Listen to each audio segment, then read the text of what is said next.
The heart monitor's steady beeping was the last thing I heard before the anesthesia pulled me under. Dr. Rebecca Chen, my sister, though no one at St. Mary's Hospital knew we were related, squeezed my hand one final time before I drifted into unconsciousness. The emergency appendectomy that had brought me here at 2 a.m. was supposed to be routine. What I didn't know was that while I lay vulnerable on the operating table, my husband Marcus was already making phone calls that would change everything. "She's finally out," Marcus whispered into his phone from the hospital corridor, his voice carrying that familiar tone he used when he thought he was being clever. I couldn't hear him, of course. I was unconscious. My body opened up under Rebecca's skilled hands. But the hospital's security cameras were recording everything. And later, those recordings would become the foundation of justice I never saw coming. Before we jump back in, tell us where you're tuning in from. And if this story touches you, make sure you're subscribed, because tomorrow I've saved something extra special for you. Marcus had been waiting for this opportunity for months. What he didn't realize was that Rebecca, behind her surgical mask and focused on saving my life, was about to discover just how far my husband's greed extended. The irony was perfect. The man trying to profit from my vulnerability had no idea that my protector shared my DNA. Let me start from the beginning, because this story isn't just about one night of betrayal. It's about 3 years of carefully constructed deception that led to the most devastating revelation of my life. I met Marcus Chen. Yes, we shared a last name after marriage, though we weren't related, at a medical conference in Chicago. I was there representing my pharmaceutical consulting firm, and he was charming the room as a medical device sales representative. Tall, confident, with the kind of smile that made hospital administrators open their checkbooks, Marcus seemed like everything I'd been looking for. He was attentive, supportive of my career, and claimed to understand the demands of the medical field. What I didn't see then was how carefully he'd studied me before our chance meeting. How he'd researched my company, my background, my financial status. Marcus was a predator who specialized in successful women, and I was his perfectly selected target. Our courtship was a masterclass in manipulation disguised as romance. He brought me flowers on stressful days, remembered every detail I shared about my work, and seemed genuinely interested in my thoughts on healthcare policy. When I mentioned my estranged relationship with my family, a carefully guarded secret I'd rarely shared, he positioned himself as the understanding partner who would help me heal those wounds. "Family can be complicated," he'd said, stroking my hair as we lay in bed one evening. "Sometimes we have to create our own." At the time, I thought he meant building a life together. I didn't realize he was subtly encouraging my isolation from the few blood relatives I had left. Rebecca and I had been distant since our parents' death 5 years earlier. A stupid fight about their estate had driven a wedge between us that pride kept firmly in place. She'd become a surgeon, following the path our father had always wanted for both of us. I'd chosen the business side of medicine instead, and somehow that choice had created a chasm between us that felt impossible to bridge. Preparing and narrating this story took us a lot of time, so if you are enjoying it, like this video, it means a lot to us. Now, back to the story. Marcus encouraged that distance without ever saying so directly. When I mentioned thinking about reaching out to Rebecca, he'd make subtle comments about people who chose their careers over family, or suggest that I'd be opening old wounds. His influence was so gradual, so seemingly caring, that I never recognized the isolation he was orchestrating. The red flags were there from the beginning, but Marcus was skilled at explaining them away. The expensive watch he wore despite claiming financial struggles, a gift from a grateful client. The way he seemed to know more about my schedule than I'd told him. He was just paying attention because he cared. The questions about my insurance policies and investment accounts. He wanted to make sure I was financially secure. 3 months after our wedding, I started noticing changes in Marcus that should have terrified me. He became obsessed with my health, constantly suggesting doctor visits for minor ailments. When I caught a simple cold, he insisted I see a specialist. A minor cut on my hand led to urgent care visits and infection screenings. At first, I thought he was just worried about me. I had no idea he was building a medical history for future use. "You work too hard, baby," he'd say, massaging my shoulders after long days. "All this stress isn't good for your body. You need to take better care of yourself." Then he'd launch into detailed discussions about various health conditions, their symptoms, their treatments. I thought he was being caring. I didn't realize he was educating himself. The insurance policy changes started 6 months into our marriage. Marcus convinced me to increase my coverage, to add riders for various conditions, to ensure I was properly protected. He handled all the paperwork, met with the agents, made sure everything was filed correctly. I was grateful for his help. Insurance was tedious, and I trusted him to handle the details. "I just want to make sure you're covered for anything," he'd explain when I questioned the extensive coverage. "Medical costs are astronomical these days. This way, if anything happens, we won't have to worry about money while you're recovering." The life insurance policy was his masterpiece of manipulation. $2 million with him as the sole beneficiary. When I hesitated, he made it about love and commitment. "It's not about the money," he'd insisted. His voice hurt and sincere. "It's about knowing that if something happened to you, I'd be able to honor your memory properly. To not have to worry about practical things while I'm grieving. Don't you want that peace of mind for me?" I signed because I loved him, because I trusted him, because I couldn't imagine that the man sharing my bed every night was calculating my worth in dollars and cents. The first episode happened 8 months after our wedding. I woke up violently ill, vomiting and dizzy, convinced I had food poisoning. Marcus was immediately at my side, timing my symptoms, taking my temperature, insisting we go to the emergency room. "Better safe than sorry," he'd said, helping me to the car. "These things can escalate quickly." The doctors ran tests, found nothing conclusive, and sent me home with instructions to rest and stay hydrated. Marcus was attentive and caring throughout, never leaving my side, documenting everything for future reference. What I didn't know was that he'd slipped a mild emetic into my coffee that morning, just enough to create symptoms that would require medical attention, not enough to cause real harm. The hospital visit wasn't about my health. It was about establishing a pattern in my medical records. The episodes became more frequent over the next year. Mysterious stomach pains that sent us to urgent care. Dizzy spells that required neurology consultations. Chest pains that led to cardiac workups. Each incident was minor enough to be dismissed as stress or lifestyle factors, but together they painted a picture of a woman with increasingly complex health issues.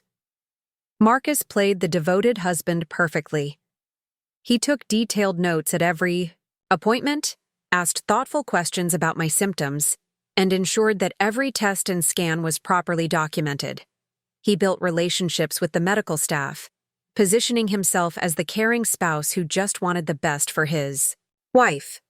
"You're so lucky to have him," nurses would tell me as Marcus fussed over my pillows or brought me ice chips. "He's so attentive. You can tell he really loves you." I felt lucky too. In a world where many spouses checked out during medical crises, I had a husband who was present for every appointment, every test, every result.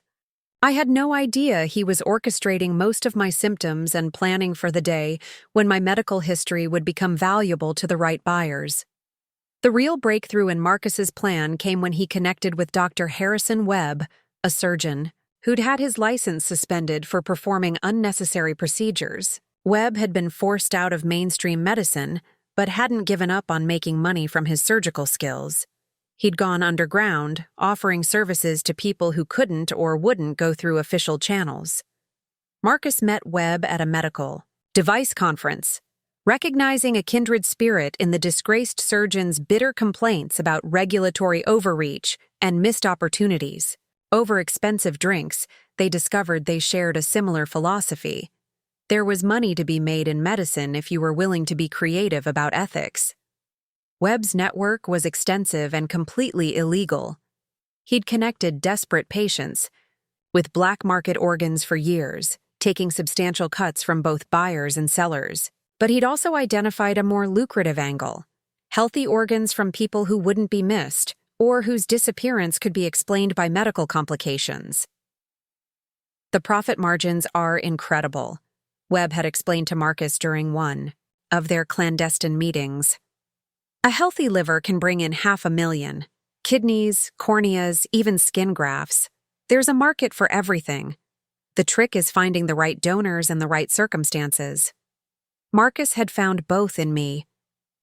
The plan they developed was sophisticated and terrifying in its simplicity. Marcus would continue documenting my medical issues, building a case for increasingly complex treatments.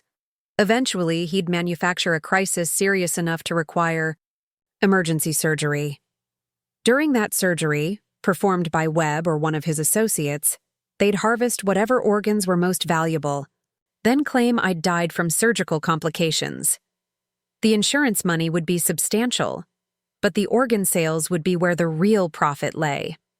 A young, healthy woman with no history of substance abuse was worth more dead than alive to the right buyers. Marcus had already identified several potential clients through Webb's network, including a tech billionaire in Silicon Valley who'd been waiting 2 years for a compatible liver. What Marcus didn't account for was chance. Pure, random chance that would destroy his carefully laid plans and expose him in the most poetic way possible. The appendicitis attack that brought me to St. Mary's Hospital that Tuesday night was real, one of the few genuine medical emergencies I'd experienced in our marriage. The pain had started during dinner, sharp and sudden, doubling me over at our kitchen table. "Hospital?" I'd gasped, clutching my side. "Something's wrong." Marcus's eyes had lit up with an excitement he tried to mask as concern. This was it, the opportunity he'd been orchestrating for months, a legitimate medical emergency that could provide the perfect cover for his plans. "I'll drive," he'd said, already reaching for his phone. But he wasn't calling for an ambulance or alerting the hospital. He was texting Webb, "It's happening, tonight." During the 20-minute drive to St. Mary's, Marcus was already working his network. Phone calls to Webb's associates, texts to the organ buyers who'd been placed on standby, messages to the cleanup crew who would handle the aftermath. By the time we reached the emergency room, the machinery of my murder was already in motion. What Marcus didn't know, what he couldn't have known, was that Dr. Chen, the surgeon on call that night, was my estranged sister. Rebecca and I hadn't spoken in 3 years. Our last conversation had been a screaming match about our parents' estate, both of us saying things we couldn't take back. She'd accused me of abandoning the family for money. I'd accused her of thinking she was better than everyone else because she was a doctor. We'd both been grieving and angry, and instead of supporting each other, we'd destroyed what was left of our relationship. But blood is blood, and when Rebecca saw my name on the patient intake form, everything else stopped mattering. She'd been in the middle of reviewing surgical schedules when the alert came through. Emergency appendectomy, patient, Sarah Chen, age 31, insurance, private. The name had made her pause, her heart skipping a beat as she wondered if it could possibly be the sister she'd thought about every day for 3 years. When she saw me being wheeled into the emergency room, pale and writhing in pain, professional training took over. The hurt and anger of our estrangement became irrelevant. I was her patient now, and more importantly, I was her little sister who needed help. Marcus, focused on his phone and his plans, didn't pay attention to the medical staff moving around us. He was too busy coordinating the final details of his scheme to notice that the surgeon preparing to operate on his wife was studying him with the sharp, analytical gaze of someone who'd spent years learning to read people. Rebecca had always been perceptive. It was what made her a good surgeon. She noticed details others missed, patterns that didn't quite fit, behaviors that seemed off. And as she watched Marcus pace the waiting room while I was being prepped for surgery, making hushed phone calls and checking his watch constantly, she felt something was wrong. "Mrs. Chen is being prepped now," she told Marcus, her voice professionally neutral. "The appendectomy should take about an hour. You can wait here, or there's a family room down the hall if you'd prefer more privacy." Marcus had chosen privacy, which turned out to be the perfect decision for Rebecca's purposes. The family room had better acoustics for recording conversations, and fewer people around to witness whatever Marcus was planning. It was there, in that quiet room meant for families to comfort each other during medical crises, that Marcus made the phone calls that would destroy him. "She's in surgery now," he whispered into his phone, his back turned to the door. "How long do you need to get here?" Rebecca, making her rounds before surgery, had paused outside the room when she heard the urgency in his voice. Something about his tone, excited rather than worried, made her linger. 2 hours max," Marcus continued, "but it needs to look natural. Complications during surgery, you know? And make sure you bring the preservation equipment. I've got buyers lined up for everything." The words hit Rebecca like a physical blow. She pressed herself against the wall outside the room, her mind racing as she processed what she was hearing. Her sister's husband, the man she'd trusted with Sarah's emergency contact information, was planning to sell her organs. "The liver's already spoken for," Marcus was saying. "Tech guy in California, paying $800,000. The kidneys will go to that clinic in Mexico. They've got cash buyers waiting. Even the corneas are worth something." Rebecca's medical training kicked in, pushing past the emotional shock to focus on what needed to be done. She pulled out her phone, opening the voice recording app, and positioned herself where she could capture every word of Marcus's conversation. "Just make sure it's clean," Marcus continued. "I can't have anyone questioning the death. The insurance company will investigate if anything seems suspicious, and I need that $2 million payout to be processed without issues. $2 million.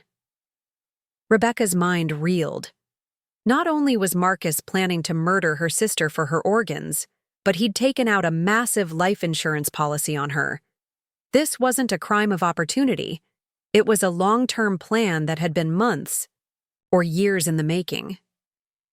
"The surgeon's some woman named Chen," Marcus said, and Rebecca's blood ran cold. "Probably foreign, won't ask too many questions. These immigrant doctors are usually just grateful to have jobs." The casual racism in his voice made Rebecca's hands shake with rage, but she forced herself to keep recording. Every word was evidence. Every admission was another nail in his coffin. "Yeah, I know it's risky," Marcus continued, "but I've been setting this up for 2 years. Her medical history shows pattern of complications, and I've been documenting everything. If she dies during surgery, it'll just be another case of young woman with undiagnosed health issues. Tragic, but not suspicious." Rebecca had heard enough. She ended the recording and immediately sent it to 3 people: the hospital security chief, the police, and her own lawyer. Then she did what surgeons do best. She prepared to save a life, but first, she had to ensure that Marcus's co-conspirators wouldn't be able to interfere with the surgery. She called security and had them quietly lock down the surgical floor. No unauthorized personnel would be allowed access, and Marcus would be politely but firmly kept in the waiting area until further notice. Then she scrubbed in for the most important surgery of her career. As I lay unconscious on the operating table, Rebecca worked with precision and fury. The appendectomy was straightforward. My appendix was inflamed but hadn't ruptured, making the procedure routine despite the emergency circumstances. But Rebecca treated it like the most delicate operation of her career, because she knew that someone was counting on my death. With each careful incision, each precise movement, she was not just removing a diseased organ, she was saving her sister from a husband who'd planned to dismember her for profit. The irony wasn't lost on her that Marcus had chosen St. Mary's Hospital specifically because he thought the staff would be easy to manipulate or intimidate. Instead, he'd delivered his victim directly into the hands of the one person who would fight hardest to protect her. The surgery took exactly 57 minutes. Rebecca emerged from the operating room to find Marcus pacing frantically in the waiting area, his phone pressed to his ear as he tried to explain to someone why his timeline was falling apart. "She's not dead yet," he was hissing into the phone. "The surgery took longer than expected. No, I can't go in there and check. Security's everywhere tonight." Rebecca approached him with the calm, professional demeanor that had served her well through years of delivering difficult news to families. "Mr. Chen?" Marcus spun around, his face a mask of false concern. "Doctor, how is she? Is Sarah okay?" "Your wife is fine," Rebecca said, watching his face carefully. "The appendectomy was successful. She's in recovery now and should wake up within the hour." The disappointment that flashed across Marcus's features before he could control it told Rebecca everything she needed to know about his true feelings. For just a moment, his mask slipped, and she saw the cold calculation beneath his concerned husband act. "That's wonderful news," he said, but his voice lacked any genuine relief. "When can I see her?" "Soon," Rebecca replied. "But first, we need to discuss some concerns that arose during her treatment." Marcus's eyes sharpened. "Concerns? What kind of concerns?" Rebecca smiled, and for the first time in 3 years, she felt like she was exactly where she belonged, protecting her family from those who would harm them. "The kind that require police involvement," she said calmly, just as hospital security and 2 uniformed officers entered the waiting room behind her. "Mr. Chen, you're under arrest for conspiracy to commit murder." The look of shock and terror on Marcus's face as the handcuffs clicked around his wrists was the first moment of justice in a story that was just beginning to unfold. As they read him his rights, Rebecca thought about her sister lying in recovery, safe and alive despite her husband's best efforts. The real reckoning was only just starting, but Rebecca had already won the most important battle. She'd saved Sarah's life. Everything that came next would be about making sure Marcus and his accomplices paid for what they'd tried to do. As Marcus was led away in handcuffs, still protesting his innocence, Rebecca headed back to recovery to wait for her sister to wake up. There would be difficult conversations ahead, painful revelations, and a long road to justice. But for now, the most important thing was that Sarah was alive. The perfect storm Marcus had planned had indeed arrived, just not in the way he'd expected. And at the center of it all was a sister's love, stronger than years of estrangement and more powerful than any scheme built on greed and betrayal. The first thing I noticed when consciousness slowly crept back was the familiar antiseptic smell of hospitals, followed by the dull ache in my abdomen where they'd removed my appendix. The second thing I noticed was the warm hand holding mine, a hand I hadn't felt in 3 years but would recognize anywhere. "Rebecca?" My voice came out as a hoarse whisper, my throat dry from the anesthesia. "I'm here, Sarah." Her voice was soft, professional, but I could hear something else underneath. Relief, maybe even tears. "How are you feeling?" I tried to sit up, wincing at the sharp pain that shot through my side. "Like I've been hit by a truck." "What happened? Where's Marcus? Is he—" "Sarah." Rebecca's voice cut through my questions with the same authority she'd used when we were children, and she needed me to listen to something important. "We need to talk. About Marcus. About what happened tonight." Something in her tone made my stomach clench with more than just post-surgical pain. I looked around the recovery room, noting for the first time that we were alone. No Marcus pacing anxiously by my bedside, no flowers or concerned husband energy that should have accompanied a medical emergency. "Where is my husband?" I asked again, this time with growing unease. Rebecca pulled her chair closer to my bed, her expression serious in that way that meant she was about to deliver bad news. In her surgical scrubs, with her hair pulled back, in the same tight ponytail she'd worn since medical school, she looked exactly like our father had when he'd sat us down to explain that our mother was sick. "Sarah," Marcus has been arrested. The words hit me like a physical blow. Arrested? For what? There must be some mistake. There's no mistake. Rebecca's voice was gentle but firm. I need you to listen to me carefully, okay? What I'm about to tell you is going to be difficult to hear, but you need to know the truth. She reached into her pocket and pulled out her phone. I'm going to play you a recording. This is Marcus, speaking on the phone while you were in surgery tonight. The blood drained from my face as I listened to my husband's voice discussing my organs like commodities, calculating their market value, arranging for my murder to look like surgical complications. Each word was a knife twisting in my chest, destroying everything I thought I knew about my life, my marriage, my safety. The liver's already spoken for. Tech guy in California, paying $800,000. I pressed my hand to my mouth, fighting the nausea that had nothing to do with anesthesia. This couldn't be real. This couldn't be the man who brought me coffee every morning, who rubbed my feet after long days, who had held me while I cried about missing our parents. 2 years, I whispered when the recording ended. He said he'd been planning this for 2 years. Rebecca nodded grimly. The police are investigating the full timeline, but based on what they've found so far, it goes back even further. Sarah, I think he targeted you from the beginning. The room seemed to spin around me.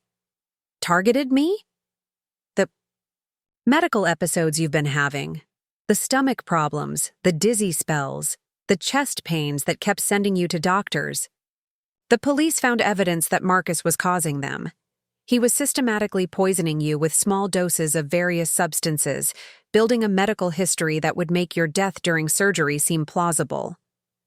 I stared at her, my mind struggling to process the magnitude of the betrayal. He was poisoning me? Mild emetics, blood pressure medications, even small amounts of Digitalis to cause heart palpitations. Nothing that would cause permanent damage, but enough to create symptoms that required medical attention.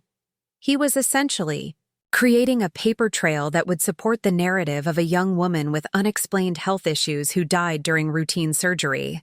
The IV line in my arm suddenly felt like a lifeline to reality.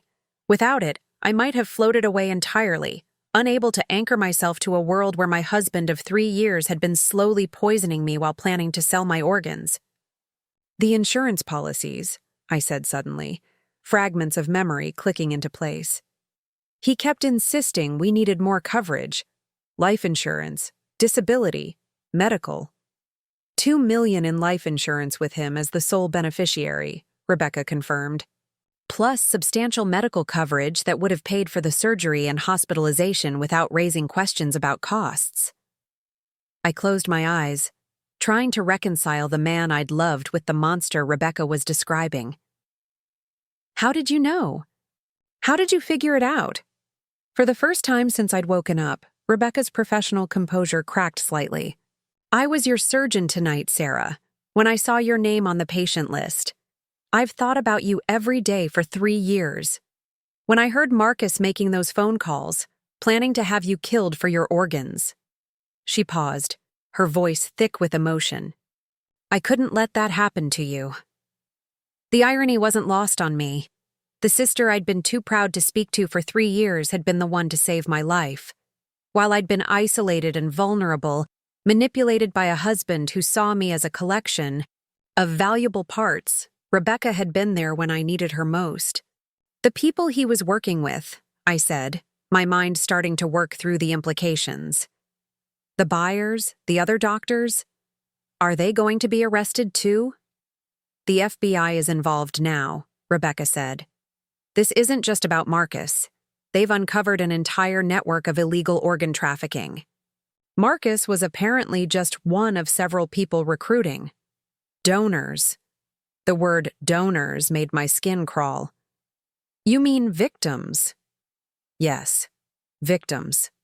Rebecca's jaw tightened. The man Marcus was working with, Dr. Harrison Webb, has been operating an underground organ harvesting ring for years. They've been targeting people like you, young, healthy, isolated individuals with substantial insurance coverage. A new wave of nausea hit me as I realized how carefully I'd been selected. Isolated, I repeated. He encouraged me to stay away from you, from the rest of the family. He made it seem like he was protecting me from painful relationships. Classic predator behavior, Rebecca said. Isolate the victim from their support system, make them dependent on the abuser for emotional and financial security, then exploit that dependency. I thought about all the times Marcus had subtly discouraged me from reconnecting with Rebecca. How he'd made sympathetic noises about family trauma while simultaneously reinforcing the idea that I was better off without those toxic relationships.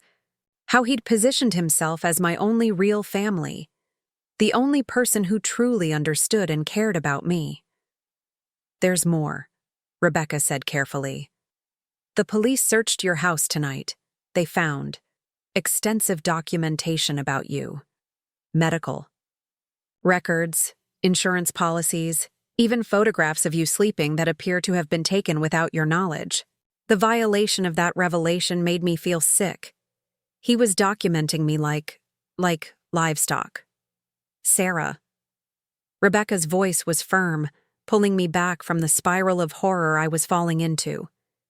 You survived, you're alive, and he's never going to hurt you again. The police have everything they need to put him away for a very long time. I tried to focus on her words, on the fact that I was safe, but my mind kept circling back to the betrayal. I loved him, I whispered. I actually loved him. How could I have been so stupid? You weren't stupid, Rebecca said fiercely. You were targeted by someone who specializes in manipulation. Marcus isn't just a criminal. He's a sophisticated predator who spent years learning how to exploit women like you. This isn't your fault. A knock on the door interrupted us. Detective Maria Santos entered, a middle-aged woman with kind eyes and the bearing of someone who'd seen too much but still cared about justice. Mrs. Chen, I'm Detective Santos. I'm sorry to bother you while you're recovering, but I need to ask you some questions about your husband and your recent medical history. Over the next hour, Detective Santos walked me through months of memories, helping me identify patterns I'd missed while living through them. The way Marcus had always been present for my medical appointments, taking notes and asking detailed questions. How he'd suggested specific doctors and specialists, steering me toward practitioners who were either incompetent or potentially corruptible.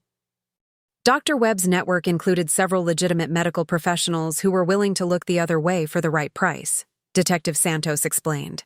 Your husband was building relationships with people who could manipulate your care, if needed. The questioning was exhausting, forcing me to relive months of manipulation and gaslighting. But with each answer, I could see the case against Marcus becoming stronger. Every detail I provided was another link in the chain that would keep him locked away. What happens now? I asked when Detective Santos closed her notebook. Marcus is being held without bail on charges of conspiracy to commit murder, insurance fraud, and assault with a deadly weapon, the poisoning, she said. Dr. Webb and 3 of his associates were arrested tonight when they showed up at the hospital expecting to collect your organs. The FBI is working on dismantling the entire network. After Detective Santos left, Rebecca and I sat in silence for a while.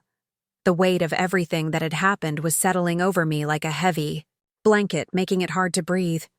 I need to call my lawyer, I said finally. Divorce papers, restraining orders, all of it. Already handled, Rebecca said, and something in her tone made me look at her sharply. What do you mean already handled? She shifted uncomfortably in her chair. I may have taken some liberties while you were unconscious. As your emergency contact and closest blood relative, I had certain legal authorities. I contacted your lawyer, Jennifer Walsh, right? And explained the situation.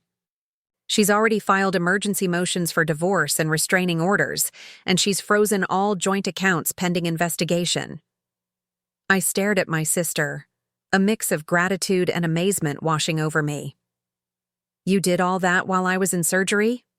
I also called your office and spoke to your assistant, She's handling your client meetings for the rest of the week, and your boss is aware of the situation. Confidentially, of course. For the first time since waking up, I felt something other than horror and betrayal. I felt protected, cared for. It had been so long since someone had anticipated my needs and acted in my best interests without expecting something in return. "Rebecca," I said, my voice thick with emotion. "I'm sorry. About the fight. About staying away. About—" "Don't," she said firmly. We were both grieving, both hurt, both too proud to make the first move. What matters is that we're here now. She reached over and squeezed my hand. "Besides, if we hadn't been estranged, you might have told Marcus about my job here. And if he'd known his wife's sister was the surgeon on duty, the implication hung between us. If Marcus had known Rebecca would be operating on me, he might have chosen a different hospital, a different surgeon who wouldn't have cared enough to listen to his phone calls or act on suspicions. So our stubbornness accidentally saved my life," I said with a weak laugh. "Something like that." A new thought occurred to me, and with it came a fresh wave of anger. The other women. Detective Santos mentioned that Marcus's network had other victims. Were they— Rebecca's expression darkened. "The FBI is still investigating, but they've identified at least 6 suspicious deaths over the past 3 years. Young women, all married to men with connections to Dr. Webb's network, all of whom died during routine surgeries with their organs subsequently donated to private patients. 6 women. 6 lives cut short by husbands they'd trusted, by a medical system that was supposed to protect them. The magnitude of the conspiracy was staggering." "Their families," I said. "Do they know?" "The FBI is reopening those cases.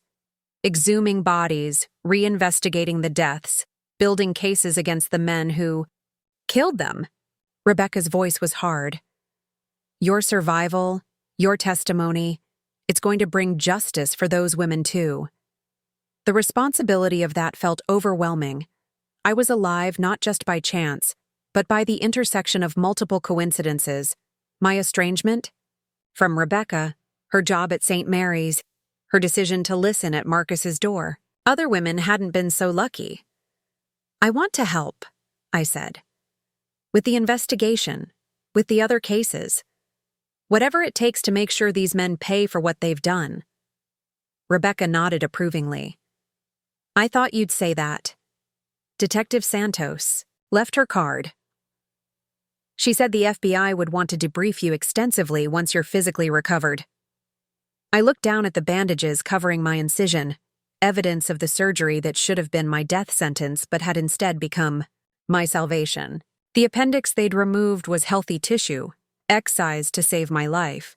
But if Marcus had succeeded, every organ in my body would have been harvested for profit.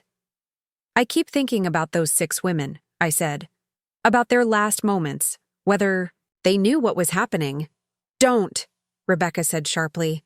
"Don't torture yourself with those thoughts. Focus on the fact that you're alive, that justice is being served, that no other women will die because of this network." She was right, but survivor's guilt was already taking root in my chest. Why had I lived when they died? What made me special, beyond the coincidence of having a surgeon for a sister?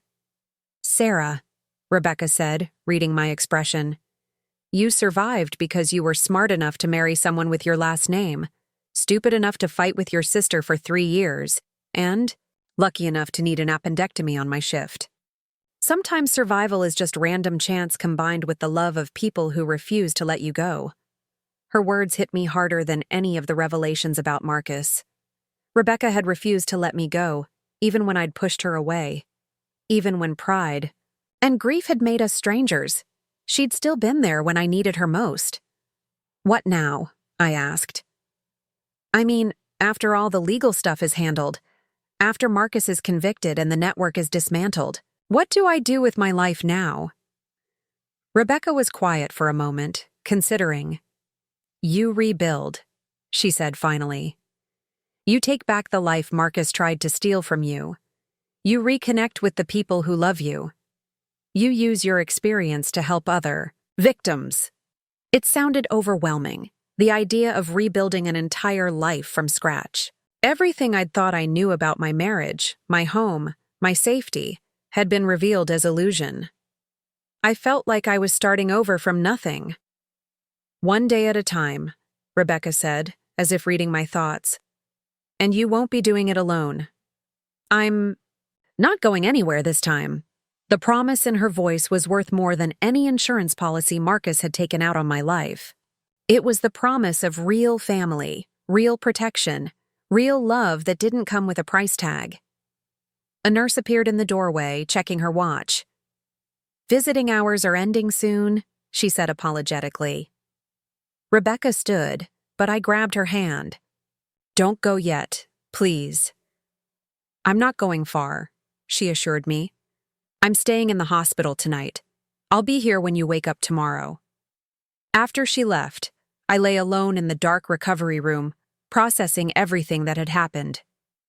In less than 12 hours, my life had been completely upended. I'd gone from being a happily married woman with minor health concerns to a widow, well, almost widow, who'd discovered her husband was planning to murder her. But I was alive.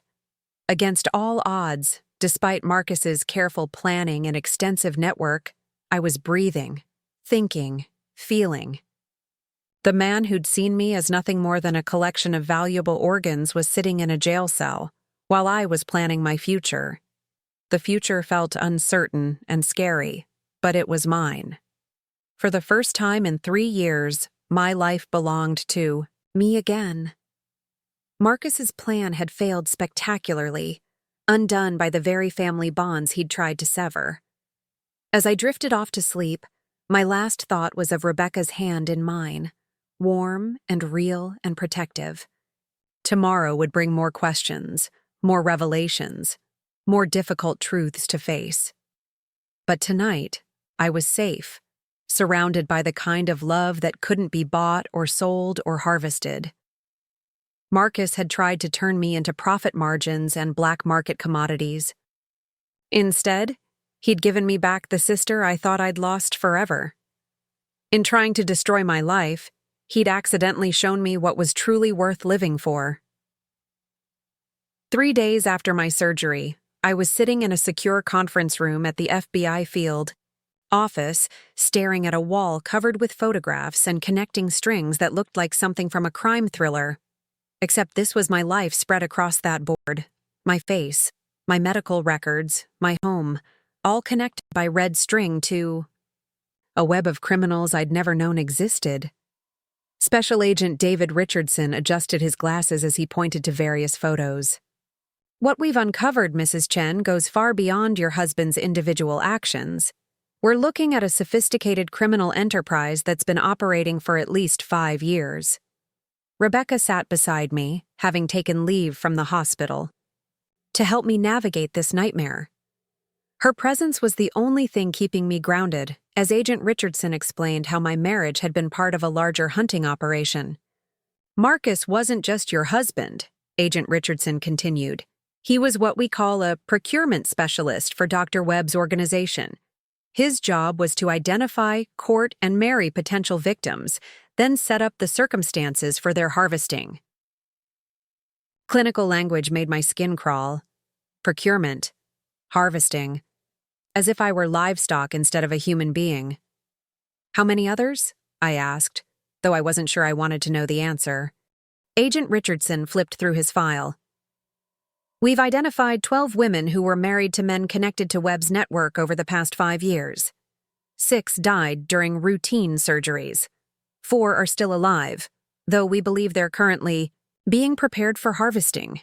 2 others..." He paused. 2 others appear to have caught on to their husbands' plans and disappeared. We're still trying to locate them. 12 women. 12 lives destroyed by men who'd vowed to love and protect them. I thought about my wedding day, how happy I'd been, how safe I'd felt promising to love Marcus until death do us part. He'd probably been calculating my organ values while I spoke my vows. The 4 who are still alive, Rebecca interjected. Are they safe? We moved on all of them simultaneously when we arrested Marcus, Agent Richardson confirmed. They're in protective custody while we build cases against their husbands. None of them had any idea what was being planned. Agent Richardson pulled out a thick folder and placed it in front of me. Sarah, what I'm about to show you is going to be difficult, but we need you to understand the full scope of what Marcus was involved in. The folder contained Marcus's real records, not the charming medical device salesman persona he'd presented to me, but his actual criminal history. Multiple identities, previous marriages that had ended in suspicious deaths, connections to organ trafficking rings across 3 states. Marcus Chen isn't his real name, Agent Richardson said. His birth name is Michael Torres. He's 38, not 34 like he told you. He's been married 4 times under different identities. 2 of those wives died during surgeries, 1 disappeared, and 1 divorced him before he could implement his plan. I stared at a photograph of Marcus, Michael, with a completely different woman, both of them smiling at what appeared to be a wedding reception. The woman was young, blonde, laughing at something he'd whispered in her ear. According to the file, she'd died 6 months later during what was supposed to be minor gallbladder surgery. Jennifer Walsh, I read from the caption. Age 29, died from complications during laparoscopic cholecystectomy. Dr. Webb performed that surgery, Agent Richardson said quietly.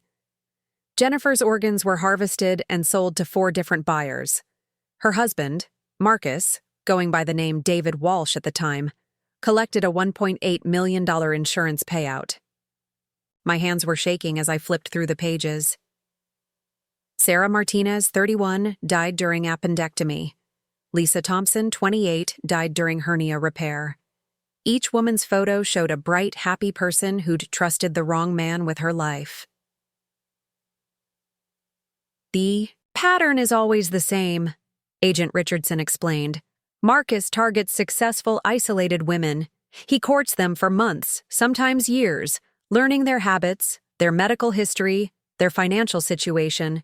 He encourages them to cut ties with family and friends, making them dependent on him emotionally and socially. I thought about how systematically Marcus had isolated me from Rebecca, from my few remaining friends, from anyone who might have questioned his behavior or noticed the changes in my health. Then he begins the preparation phase. Agent Richardson continued. Subtle poisoning to create a medical history that will justify surgical intervention. Insurance policy changes to maximize the payout. Building relationships with corruptible medical professionals who can facilitate the harvesting. The medical professionals, Rebecca said, her voice tight with anger. How many doctors are involved in this? Agent Richardson consulted another file. We've identified at least 15 medical professionals connected to Webb's network. Surgeons, anesthesiologists, nurses, even coroners who falsified death certificates. Some were paid accomplices, others were blackmailed into cooperation, the scope of the corruption was staggering. This wasn't just about one rogue doctor. It was an entire parallel medical system designed to harvest and sell human organs for profit. Webb's network had clients all over the world, Agent Richardson said, pulling out another set of photographs. Wealthy individuals who needed transplants but didn't want to wait for legitimate organ matching. Tech executives, foreign politicians, celebrities who could pay premium prices for healthy organs from young donors. He showed me photographs of luxury medical facilities that looked more like high-end spas than hospitals. These are Webb's harvesting centers, off-the-books surgical. Suites where the harvesting took place. They're equipped with state-of-the-art preservation equipment and staffed by medical professionals who'd lost their licenses or were willing to work outside the law for the right price. I felt sick thinking about how close I'd come to ending. Up in one of those sterile rooms, my life reduced to a series of profitable transactions. The financial records are what really tell the story, Agent Richardson said, opening a laptop and showing me spreadsheets that reduced human lives to profit. Margins. A complete harvesting, liver, kidneys, heart, corneas, skin, even bone marrow, could bring in upwards of $2 million in organ sales, plus whatever insurance payout the husband could collect. $2 million. The same amount Marcus had, insured my life for. I was literally worth more dead than alive to him. Sarah, Agent Richardson said gently, I need to ask you about some specific incidents from your marriage. We're trying to establish a timeline of when Marcus began preparing you for harvesting. Over the next 2 hours, we went through my medical history month by month. Agent Richardson had Marcus's notes, actual written documentation of how he'd been systematically poisoning me and manipulating my health. February 15th, I read from Marcus's handwriting. Administered 10 milligrams ipecac in morning coffee. Vomiting began within 20 minutes. Took S to urgent care. Established stomach sensitivity. In medical records. Each entry was a betrayal documented in Marcus's neat handwriting. My husband had been keeping a scientific log of how he was slowly destroying my health, noting my symptoms, tracking my doctor visits, calculating the best times to escalate my conditions. March 8th. Digitalis in evening wine caused heart palpitations. S reported chest pain, went to ER. Cardiac workup showed irregular rhythm. Cardiologist recommended follow-up. Building case for underlying cardiac issues. I remembered that night clearly. I'd been so scared, convinced I was having a heart attack at 31. Marcus had been so calm, so reassuring, holding my hand while the doctors ran tests. I'd felt so grateful to have such a supportive husband during a medical crisis. He documented everything, I said, flipping through pages of careful notes. My reactions, my symptoms, even my emotional responses to the medical scares. Classic predator behavior, Agent Richardson confirmed. Marcus was incredibly methodical. He understood that creating a convincing medical history required time and careful documentation. If he'd succeeded, your death would have seemed like the tragic but logical conclusion to months of health problems. Rebecca was reading over my shoulder, her face growing paler with each entry. Some of these substances could have killed you, she said. The digitalis especially, if he'd miscalculated the dose. But he didn't want me to die from poisoning, I realized. He needed me alive and healthy for the harvesting. The poisoning was just about creating paperwork. Agent Richardson nodded grimly. Marcus was very careful to use substances that would cause alarming symptoms without permanent damage. He needed your organs to be in perfect condition when the time came. The laptop screen changed to show financial records, payments from Marcus to various medical professionals, purchases of drugs and medical equipment, even receipts for the luxury items he'd bought me during our courtship. He kept receipts for everything, Agent Richardson said, including the engagement ring, the flowers, the romantic dinners. He was treating your courtship like a business expense, which it essentially was. Every romantic gesture, every thoughtful gift, every moment of seeming love and care had been calculated and documented as an investment in my eventual murder. The man I'd thought was wooing me had actually been grooming me for slaughter. There's something else, Agent Richardson said, his tone becoming even more serious. Marcus wasn't just working with Dr. Webb. He was being supervised by someone higher up in the organization, someone who's been running this operation for years. He showed me a photograph of a woman in her 60s, elegantly dressed, with the kind of refined appearance that suggested money and education. Dr. Elena Vasquez, Agent Richardson said. Former transplant surgeon. Lost her license 10 years ago for performing unnecessary surgeries. She's the one who recruited Marcus and trained him in victim selection and preparation. Dr. Vasquez looked like someone's grandmother, not the mastermind of an organ trafficking ring, but her eyes were cold, calculating, the kind of eyes that could look at a human being and see only profit potential. She runs a matchmaking service, Agent Richardson continued. High-end, exclusive, supposedly for successful professionals looking for long-term relationships. But it's actually a front for recruiting both victims and perpetrators for the organ harvesting operation. My blood ran cold. The matchmaking service. Marcus said he met me at a medical conference, but you met him at a networking mixer. Sponsored by Elite Connections, Agent Richardson finished. Dr. Vasquez's company.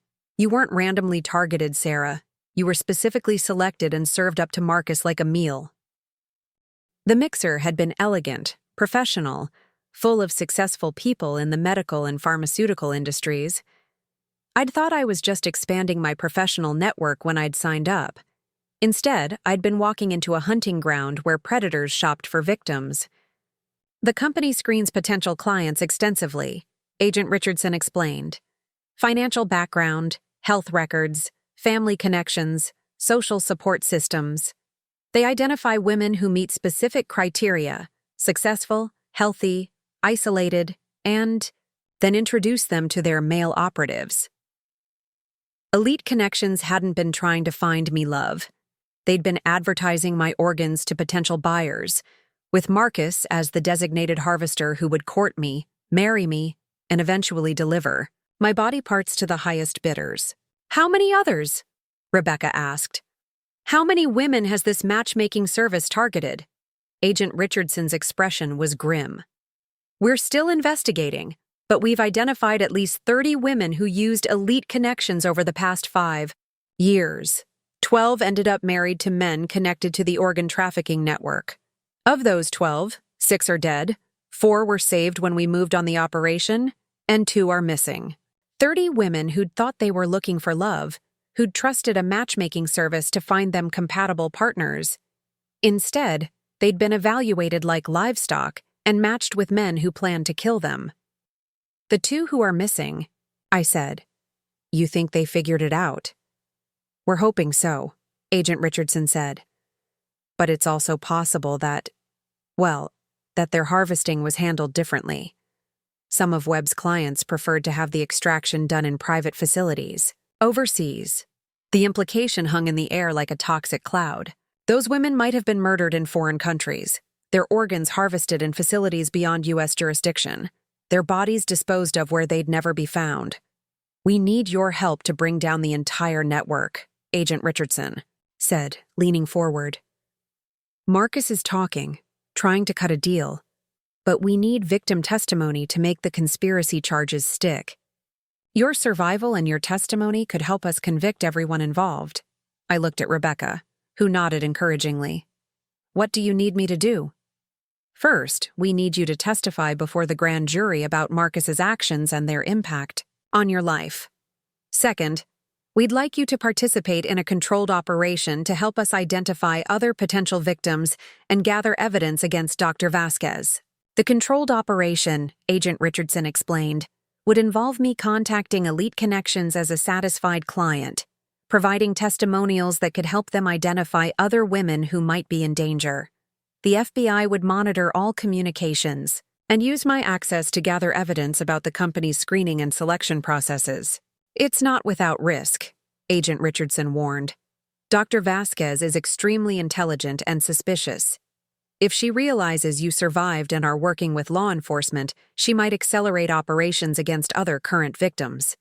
But the alternative was letting the network continue to operate, letting other women walk unknowingly into the same trap that had nearly killed me. I'll do it, I said, surprising myself with how quickly the decision came. Whatever it takes to stop them. Rebecca squeezed my hand. I'll be with you every step of the way. Agent Richardson smiled for the first time since I'd met him. Good, because we're going to need all the help we can get. Dr. Vasquez has been operating for over a decade, and she's very good at covering her tracks, but she's never had to deal with a victim who survived and fought back. As we prepared to leave the FBI office, Agent Richardson handed me a secure phone and a detailed briefing packet. Study everything in here, he said. Tomorrow you're going to call Elite Connections and tell them how grateful you are for the wonderful man they introduced you to. You're going to help us save the lives of women who don't even know they're in danger yet. Walking out of the federal building, I felt a strange mix of terror and purpose. I was about to become bait in a trap designed to catch the people who'd tried to murder me. But for the first time since waking up in the hospital, I felt like I had some control over my situation. Marcus had seen me as a victim, a commodity, a collection of organs to be harvested and sold. Dr. Vasquez and her network had treated me like livestock to be processed for profit. But they'd made one crucial miscalculation. They'd underestimated the power of a woman who refuses to be anyone's victim. The network that had tried to destroy me was about to learn what happens when the prey fights back. The Elite Connections office was everything I'd expected from a high-end matchmaking service. Marble floors, fresh orchids, and the kind of understated luxury that whispered money rather than shouted it. Sitting in Dr. Elena Vasquez's waiting room, wearing a wire so sophisticated it was invisible even to trained eyes, I fought to keep my breathing steady as I prepared to face the woman who'd orchestrated my near murder. Mrs. Chen, the receptionist's voice was warm, professional. Dr. Vasquez will see you now. 3 weeks had passed since my meeting with the FBI. 3 weeks of intensive preparation, psychological coaching, and careful planning for this moment. The story I was about to tell was a masterpiece of deception. Sarah Chen, grateful client, visiting Elite Connections to thank them for introducing her to her wonderful husband Marcus, and to recommend their services to other successful women. She knew. Dr. Vasquez rose from behind an antique mahogany desk as I entered her office. She was smaller than I'd expected, with silver hair swept into an elegant chignon and intelligent dark eyes that seemed to assess everything they saw. Her handshake was firm, confident, and completely devoid of warmth. "Sarah," she said, her slight accent adding a sophisticated edge to her words. "How lovely to see you again. Though I confess, I was surprised to receive your call.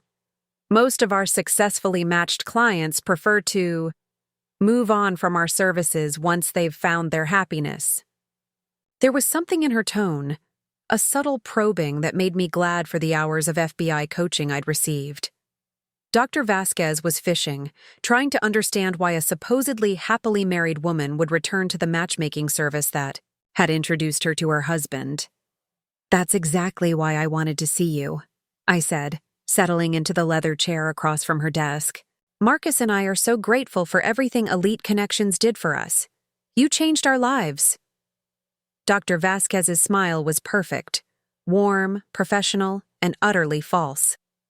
"I'm delighted to hear that.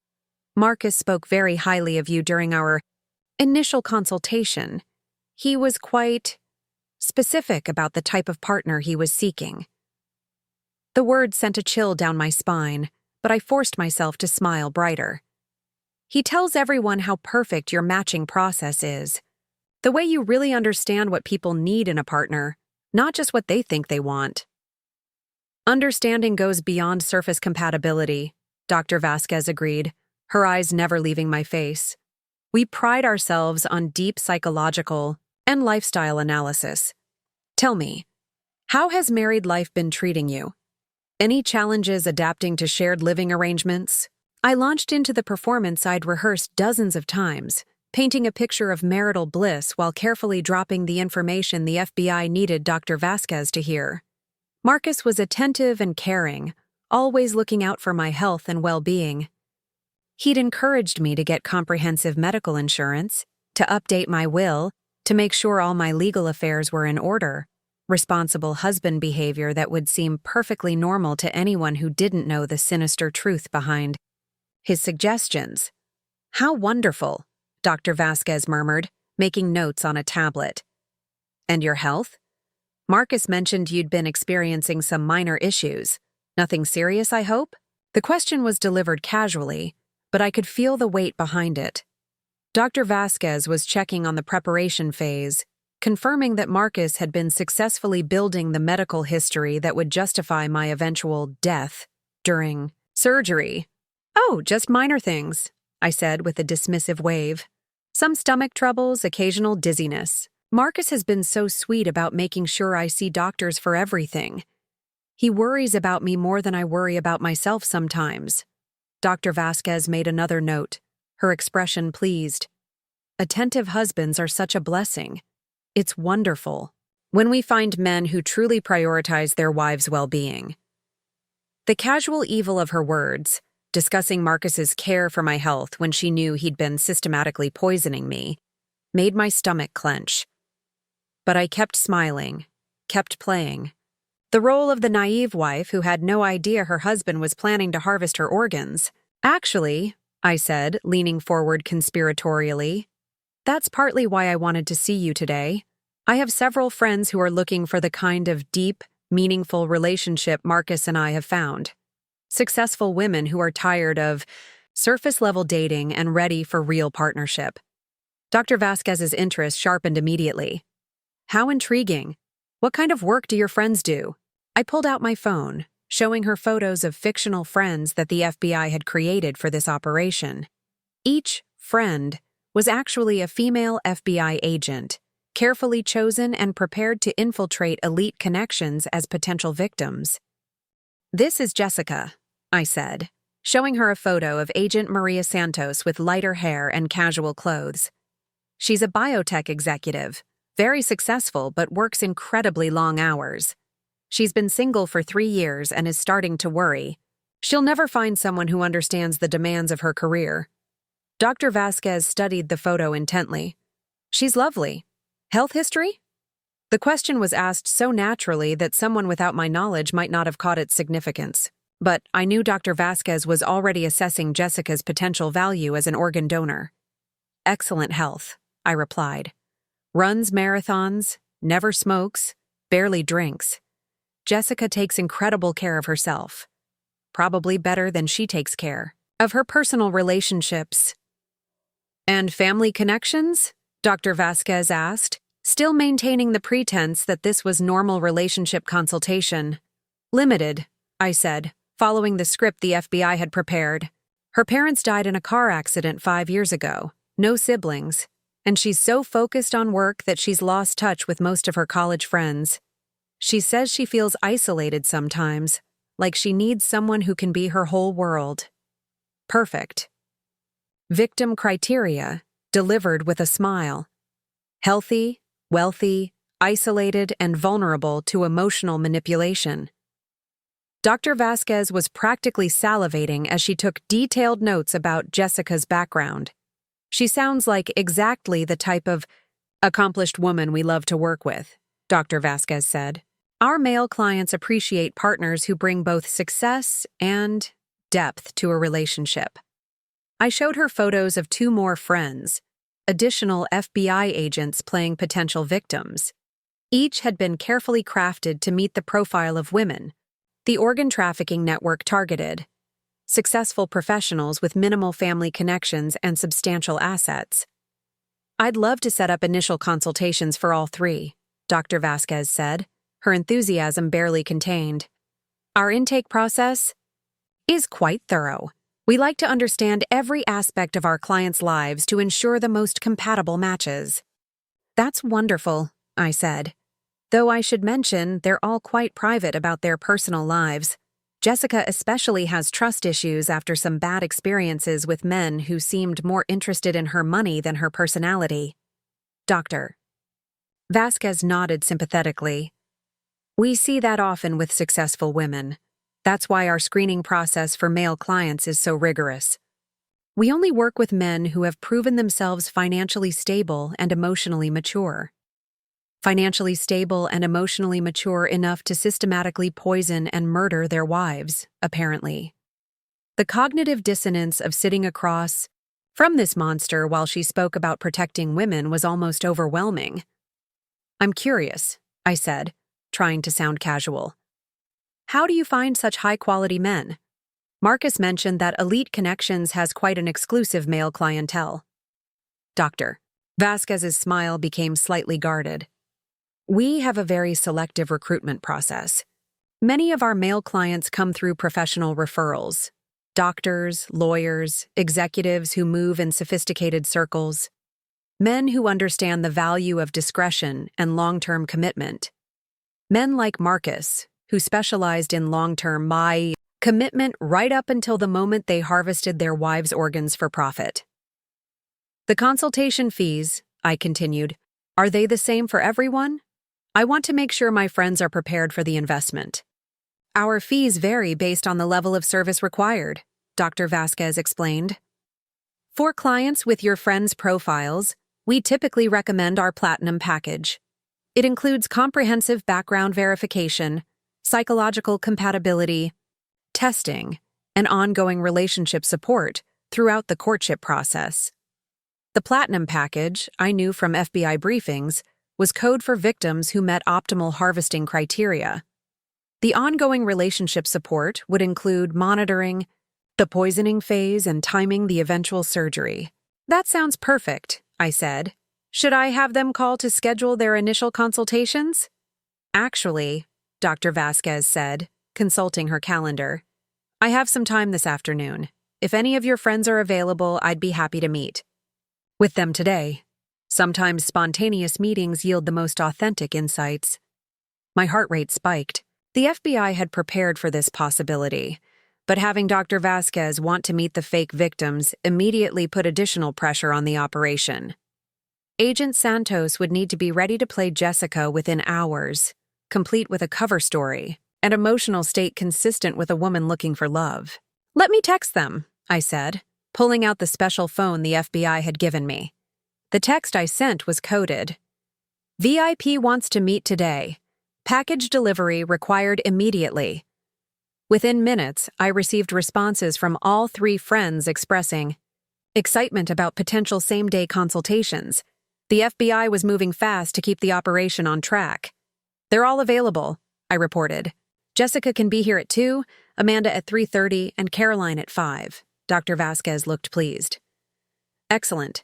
This will give us time for proper individual assessments before we begin the matching process. As our meeting concluded, Dr. Vasquez walked me to the door with the same warm professionalism she'd shown throughout our conversation. To anyone watching, we were simply a satisfied client and a successful businesswoman discussing referrals. Thank you again for thinking of Elite Connections, she said, shaking my hand. I have a feeling your friends are going to be very happy with our services. I'm sure they will be, I replied. After all, you gave me Marcus. That's a gift I can never repay. Walking away from Elite Connections, I felt a mixture of triumph and revulsion. The performance had gone perfectly. Dr. Vasquez had taken the bait completely, already planning how to process my friends through her organ trafficking pipeline. But sitting across from the woman who'd orchestrated my attempted murder, listening to her speak about protecting women while planning their deaths, had been one of the most disturbing experiences of my life. I made it 3 blocks before I had to stop in an alley and throw up, the stress and horror of the situation finally overwhelming my carefully maintained composure. The wire I was wearing captured every sound, and I knew the FBI agents monitoring the operation would understand that I'd reached my emotional limit. My phone buzzed with a text from Agent Richardson. Excellent work. Phase 1 complete. Report. To Safe House for debrief. The Safe House was a nondescript apartment building in downtown Chicago, chosen specifically for its multiple exit routes and sophisticated surveillance equipment. Rebecca was waiting when I arrived, her face tight with worry. How did it go? She asked, pulling me into a hug. She bought it completely, I said, finally allowing myself to relax. Dr. Vasquez is expecting to meet with 3 new victims this afternoon. She couldn't hide her excitement when I described their health profiles and isolation levels. Agent Richardson appeared from the monitoring room, followed by the 3 FBI agents who would be playing my fictional friends. Each had undergone dramatic appearance changes, new hair, colored contacts, even subtle makeup to alter their facial structure. The audio quality was excellent, Agent Richardson reported. We got clear admissions about the victim selection criteria, references to the Platinum package protocol, and confirmation that she's actively recruiting new targets. Agent Santos, now transformed into Jessica, was reviewing her cover story one final time. Tech executive, marathon runner, orphaned 5 years ago, isolated from former friends due to work demands, she recited, looking for deep emotional connection with financially stable partner. Remember, Agent Richardson cautioned all three agents. Dr. Vasquez is extremely intelligent and experienced at reading people. She'll be looking for any signs that you're not genuine victims. The psychological profiles need to be perfect. I watched as the agents prepared for their undercover roles, marveling at their transformation from law enforcement professionals to vulnerable women seeking love. Each had studied their character for weeks, developing authentic emotional responses and believable personal histories. "What's my role now?" I asked Agent Richardson. "You wait," he said, "and you prepare for the next phase. If today goes well, Dr. Vasquez will want to introduce your friends to potential matches very quickly. We need you ready to support their cover stories and react appropriately to whatever developments occur." The waiting was agony. I sat in the safe house monitoring room, listening through headphones as each of my friends met with Dr. Vasquez. The conversations followed predictable patterns: detailed questioning about health history, family connections, financial assets, and emotional vulnerabilities. Dr. Vasquez was masterful at her role, projecting warmth and understanding while systematically gathering information about how best to exploit each woman. She asked about insurance coverage with maternal concern, discussed family medical history as if planning genetic compatibility, and explored each woman's social support system under the guise of understanding their relationship needs. By evening, all three consultations were complete, and Dr. Vasquez had scheduled follow-up meetings for the next week. The FBI had successfully planted 3 agents inside Reconnection victim pipeline, with full access to their matching process and timeline. Phase 2 begins tomorrow, Agent Richardson announced as the team gathered for debrief. Dr. Vasquez will be reaching out to her male operatives, looking for matches for your 3 friends. We'll be monitoring all communications and documenting the selection criteria used for pairing victims with their intended killers. I thought about Marcus, sitting in his jail cell, probably still believing that his careful planning had only been undone by bad luck. He had no idea that his wife's survival was about to destroy an entire criminal network, or that the woman he'd tried to harvest for organs was now the architect of his organization's downfall. "There's something else," Agent Richardson said, his expression serious. "Our surveillance team has identified unusual activity around 2 other Reconnection clients, women who were matched 6 months ago and appear to be in the late stages of preparation for harvesting." My blood ran cold. "They're in immediate danger?" "We believe so. Their husbands have been escalating the poisoning protocols, and both women have been scheduled for emergency surgeries within the next 2 weeks. Rebecca grabbed my hand. "We have to warn them." "We will," Agent Richardson assured us. "But we need to be careful not to compromise the larger operation. If we move too fast to protect those 2 women, we might lose our chance to gather evidence. Against the entire network, the ethical dilemma was crushing. 2 women were walking unknowingly toward their deaths while we gathered evidence to convict their would-be killers. Every day we waited to build a stronger case was another day those women were being poisoned by husbands they trusted. "How long?" I asked. "How long before we can move to save them?" Agent Richardson consulted his files. "If everything goes according to plan, we'll have enough evidence to arrest the entire network within 10 days. But if either woman's condition deteriorates faster than expected," he didn't need to finish the sentence. We were in a race against time, gathering evidence while trying to prevent more murders. The weight of responsibility was enormous, not just for the 2 women currently in danger, but for all the future victims who would die if we failed to dismantle Reconnection completely. As I left the safe house that evening, I looked back at the building where FBI agents were working around the clock to bring down the network that had tried to kill me. In 10 days, this nightmare would either be over, or more women would die because we hadn't moved fast enough. The honey trap was set, the bait had been taken, and the predators were circling. Now, we had to spring the trap without letting anyone else get caught in the killing machine Marcus and Dr. Vasquez had built. The emergency meeting was called at 3 a.m. on a Tuesday, which told me everything I needed to know about how badly things were going wrong. Agent Richardson's voice was grim as he briefed the assembled team in the FBI safe house, his usually composed demeanor cracking under the pressure of what we'd discovered in the past 48 hours. "We have a problem," he announced, pointing to surveillance photos spread across the conference table. "Dr. Vasquez is accelerating her timeline. 2 of the women we've been monitoring, Laura Hendricks and Michelle Park, have been scheduled for emergency surgeries within the next 72 hours. I stared at the photographs of the 2 women, both younger than me, both smiling innocently in pictures that had been taken without their knowledge. Laura was a software engineer from Seattle, married 8 months ago to a man named David Chen, one of Marcus's aliases, I realized with horror. Michelle was a pharmaceutical researcher from Denver, married to Dr. Richard Webb, who I now knew was Dr. Harrison Webb's son and fellow organ trafficker. What triggered the acceleration?" Rebecca asked, leaning forward in her chair. She'd taken indefinite leave from the hospital to help with the operation, and the stress was showing in the dark circles under her eyes. Agent Richardson pulled up a series of intercepted communications on his laptop. "Our surveillance suggests that Dr. Vasquez suspects something is wrong.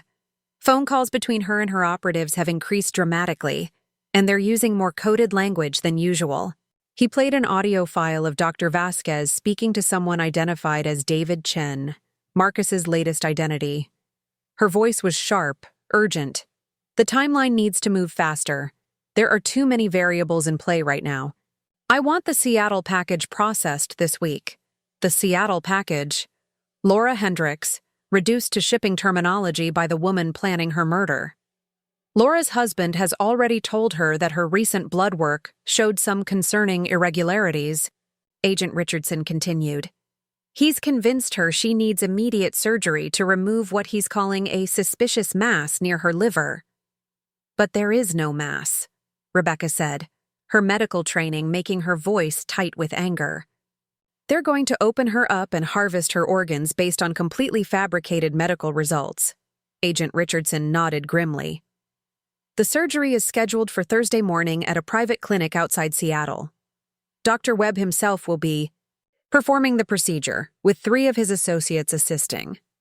I felt sick thinking about Laura, probably spending these last few days terrified about her health, grateful to have a loving husband by her side during this medical crisis.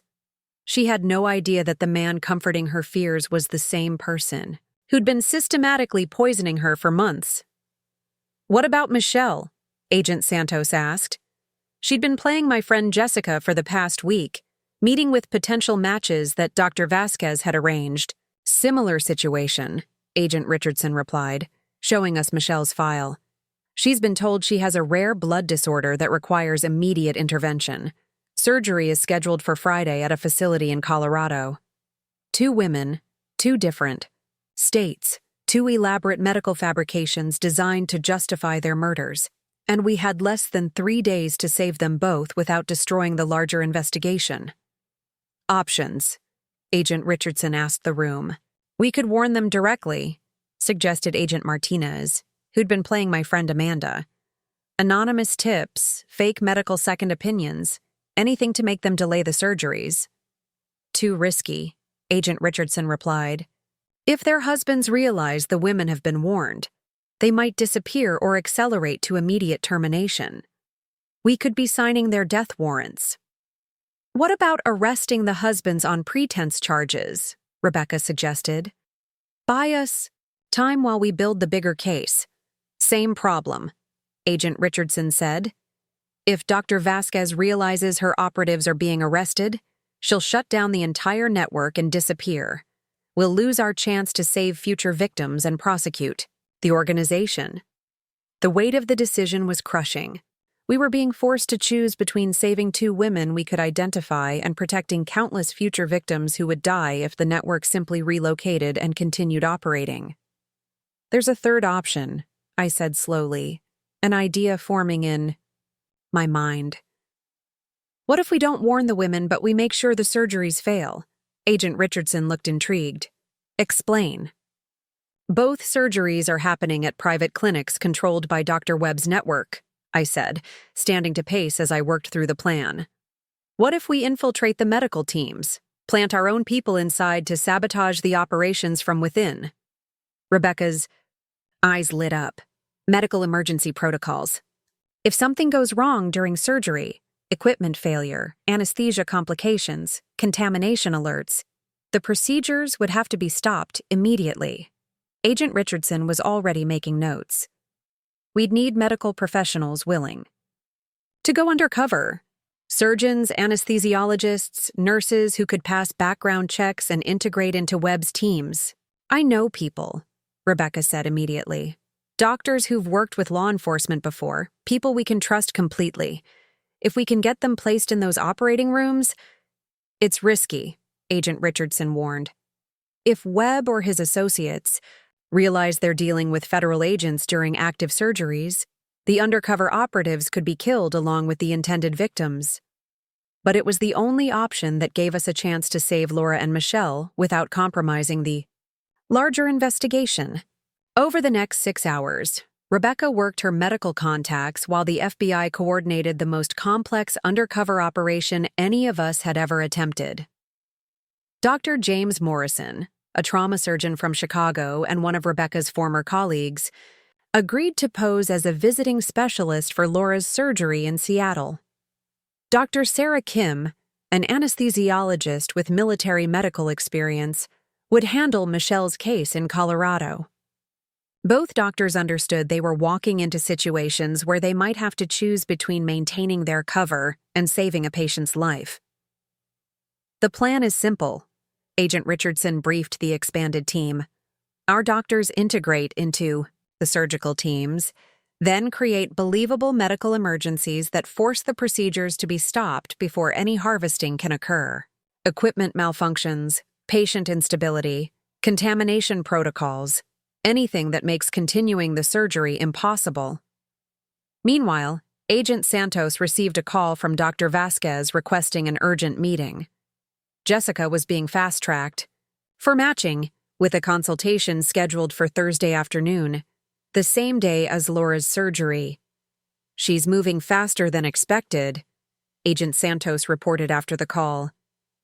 Dr. Vasquez wants to introduce me to someone she calls an exceptional gentleman who appreciates successful women? I felt a chill of recognition. That's exactly what she said about Marcus when she first introduced us. Word for word. The pattern was becoming clear. Dr. Vasquez had a script, a systematic approach to introducing victims to their future killers. The exceptional gentleman would be another Marcus, charming, attentive, perfectly calibrated to exploit Jessica's supposed vulnerabilities. Who's the target? Agent Richardson asked. Agent Santos consulted her notes. Someone calling himself Dr. Alexander Reed. Claims to be a plastic surgeon, recently divorced, looking for a meaningful relationship with an accomplished woman. The FBI's database search on Dr. Alexander Reed revealed the truth within hours. Real name, Anthony Ricci, 41, with a history of medical malpractice lawsuits and connections to underground cosmetic surgery operations. Like Marcus, he specialized in identifying and courting successful women before integrating them into Webb's harvesting network. He's killed at least 3 wives in the past 5 years, Agent Richardson reported. Each death was attributed to complications during cosmetic procedures he performed himself. The man is essentially a serial killer with a medical license. Agent Santos would be meeting with a man who'd perfected the art of murdering women while making it look like medical accidents. The stakes of maintaining her cover had just become life or death. Thursday morning arrived with the precision of a ticking bomb. At 6 a.m. Pacific time, Dr. Morrison was scrubbing in for Laura's surgery in Seattle, while Dr. Kim was preparing for Michelle's procedure in Colorado. Both doctors were wearing nearly invisible recording devices and had memorized detailed contingency plans for sabotaging the operations. I sat in the FBI monitoring station, listening to audio feeds from both locations while trying not to think about how many things could go wrong. Rebecca was beside me, her medical expertise helping the FBI team understand the surgical terminology and timing we were hearing. "Patient is prepped and ready," came Dr. Morrison's voice from Seattle. "Dr. Webb is reviewing the fabricated scans one more time. Laura's husband is in the waiting room, acting appropriately concerned." In Colorado, Dr. Kim's voice was equally professional. "Michelle is being wheeled into the OR now. Her husband just gave her a kiss goodbye and told her he loved her. If she only knew he was planning to sell her liver to pay off his gambling debts." The casual evil of it was staggering. These men could kiss their wives goodbye, comfort their fears, and hold their hands right up until the moment they planned to murder them for profit. "Beginning anesthesia administration," Dr. Kim reported from Colorado. "Patient is responding normally. Webb's son is setting up the organ preservation equipment. They're not even pretending this is a legitimate medical procedure." In Seattle, Dr. Morrison's report was similar. "Laura is under anesthesia. Dr. Webb is making his first incision. I'm positioned to monitor her vitals and intervene if necessary." The next hour was the longest of my life. I listened to the surgical procedures unfold, hearing the casual conversation between Dr. Webb and his associates as they prepared to commit murder. They discussed organ quality, buyer specifications, and preservation timelines while working on unconscious women who trusted them with their lives. "Something's wrong with the anesthesia equipment," Dr. Kim announced suddenly from Colorado. "Patient's vitals are becoming unstable. We need to stop immediately." Through the audio feed, I could hear alarms beeping, and Dr. Webb's son cursing as their carefully planned surgery was derailed by equipment failure. Dr. Kim had triggered the sabotage perfectly, creating a believable medical emergency that forced them to stop the procedure before any organs could be harvested. "Patient needs immediate stabilization," Dr. Kim continued. "We'll have to postpone the procedure until we can determine what caused the equipment malfunction." In Seattle, Dr. Morrison's sabotage was even more dramatic. "Contamination alert," he announced loudly. "Sterile field has been compromised. We have potential bacterial exposure. All personnel need to exit immediately." Dr. Webb's voice was furious. "That's impossible. We followed all protocols. I'm calling it." Dr. Morrison interrupted with the authority of a trauma surgeon. "Patient safety requires immediate termination of this procedure. We evacuate now." Both surgeries were stopped before any harvesting could occur. Laura and Michelle would wake up confused about why their procedures had been canceled, but they would wake up alive and intact. Our undercover doctors had successfully sabotaged 2 murders without blowing their covers. But our relief was short-lived. Within hours of the failed surgeries, Dr. Vasquez's communications became frantic. She knew something was wrong, and she was moving to protect her network. "Emergency protocols are in effect," Agent Richardson announced as intercepted calls flooded our monitoring systems. "Dr. Vasquez is ordering all active operations to accelerate immediately. Anyone in the preparation phase needs to be processed." Within 48 hours, the failed surgeries had spooked the entire network. Rather than making us safer, our successful rescue of Laura and Michelle had triggered a killing spree as Dr. Vasquez tried to harvest as many organs as possible before her operation was exposed. "How many women are in immediate danger?" Rebecca asked. Agent Richardson's face was pale as he reviewed the intelligence reports. "At least 8, possibly more. Dr. Vasquez has activated sleeper operatives across 5 states. They're all moving to emergency harvest protocols.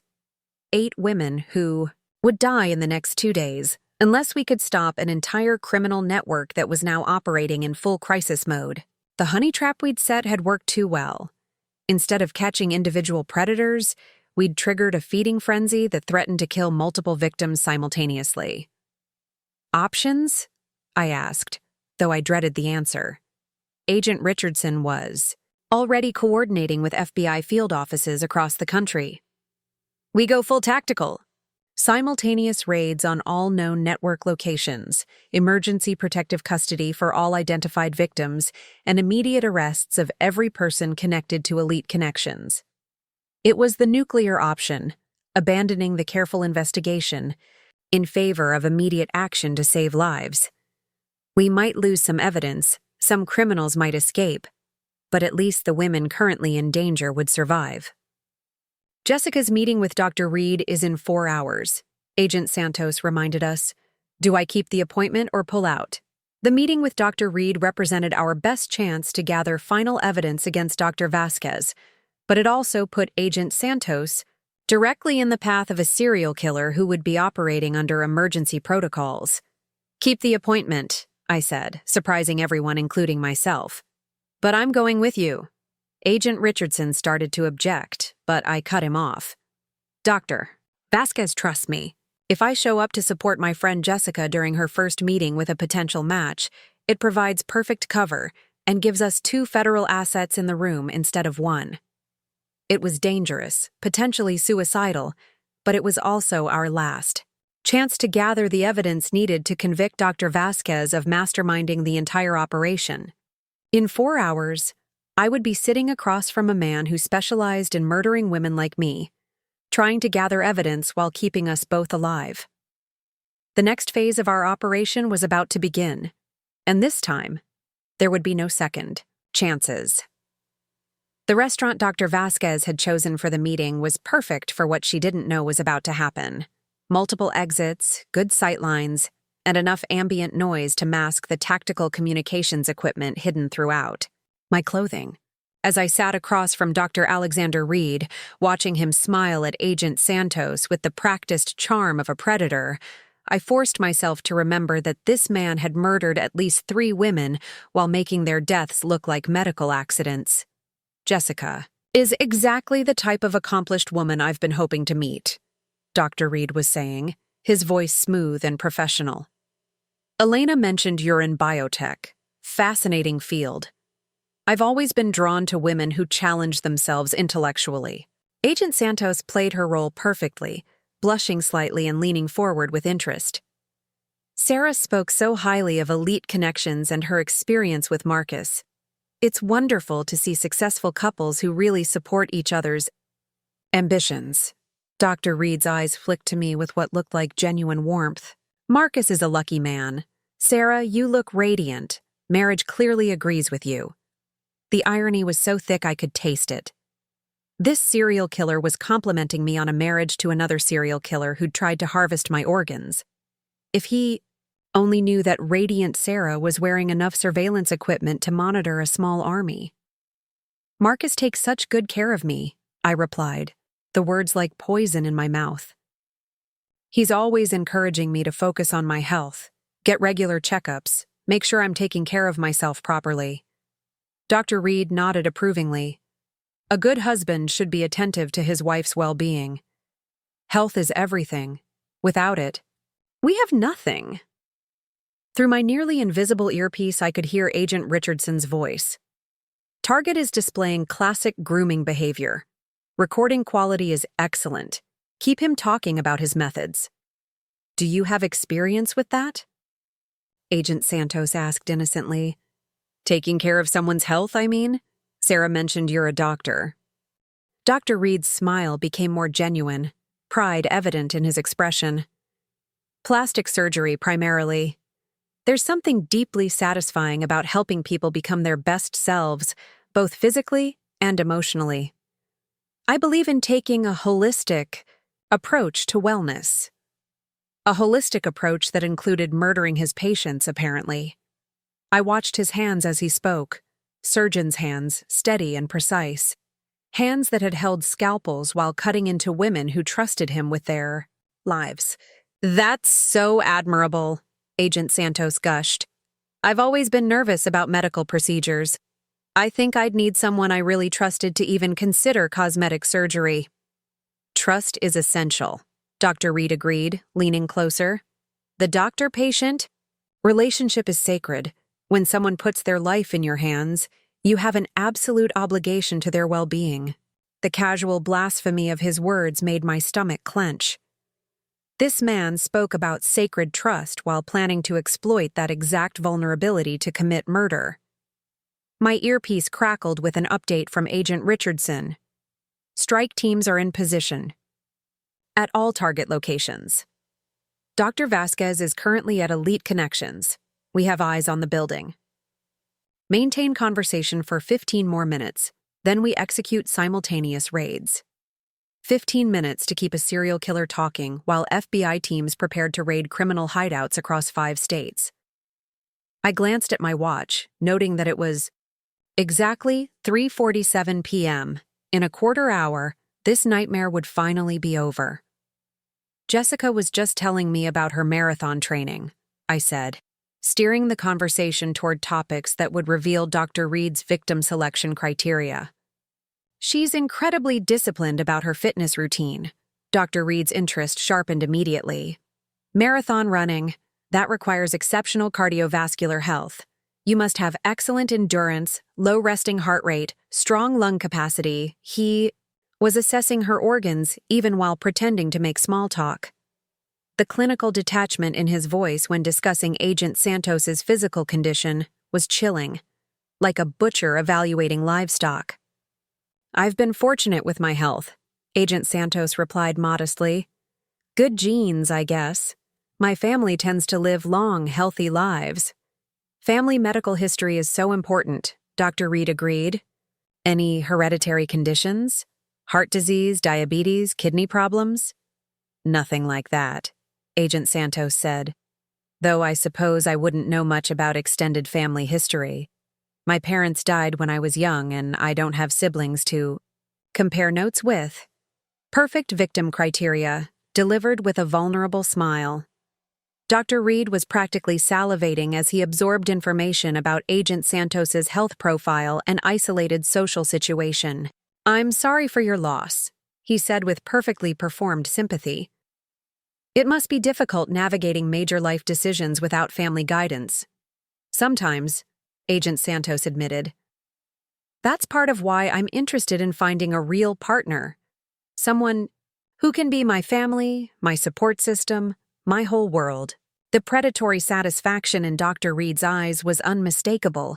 He'd identified Agent Santos as the perfect victim, healthy, isolated, emotionally vulnerable, and looking for someone to fill the void in her life. My earpiece buzzed with another update. Dr. Vasquez is making phone calls, appears to be coordinating with associates. Strike teams report ready status across all locations. 3 minutes until the raids began. I needed to keep Dr. Reed engaged while positioning myself to assist if Agent Santos needed backup during the takedown. Have you thought about timeline? Dr. Reed asked Agent Santos. I know some people prefer long courtships, but when you meet the right person, sometimes you know immediately that you want to move forward quickly. I'm definitely ready for something serious, Agent Santos replied.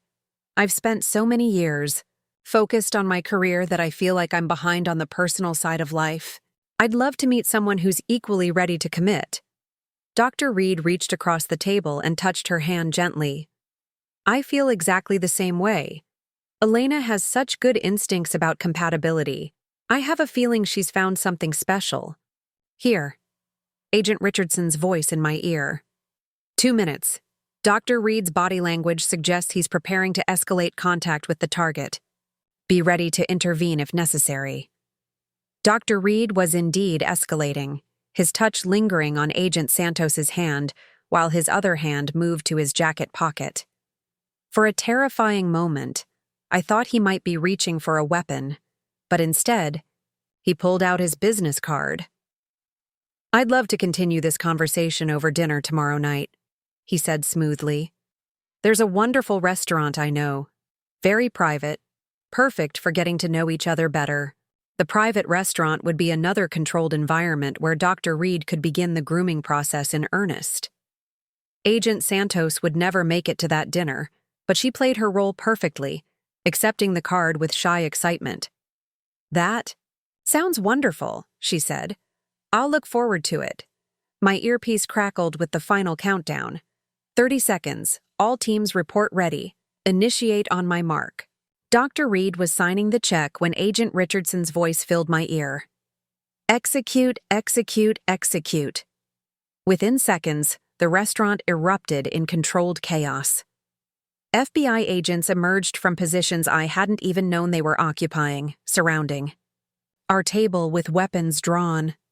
Dr. Reed's expression shifted from confusion to understanding to rage in the space of a heartbeat.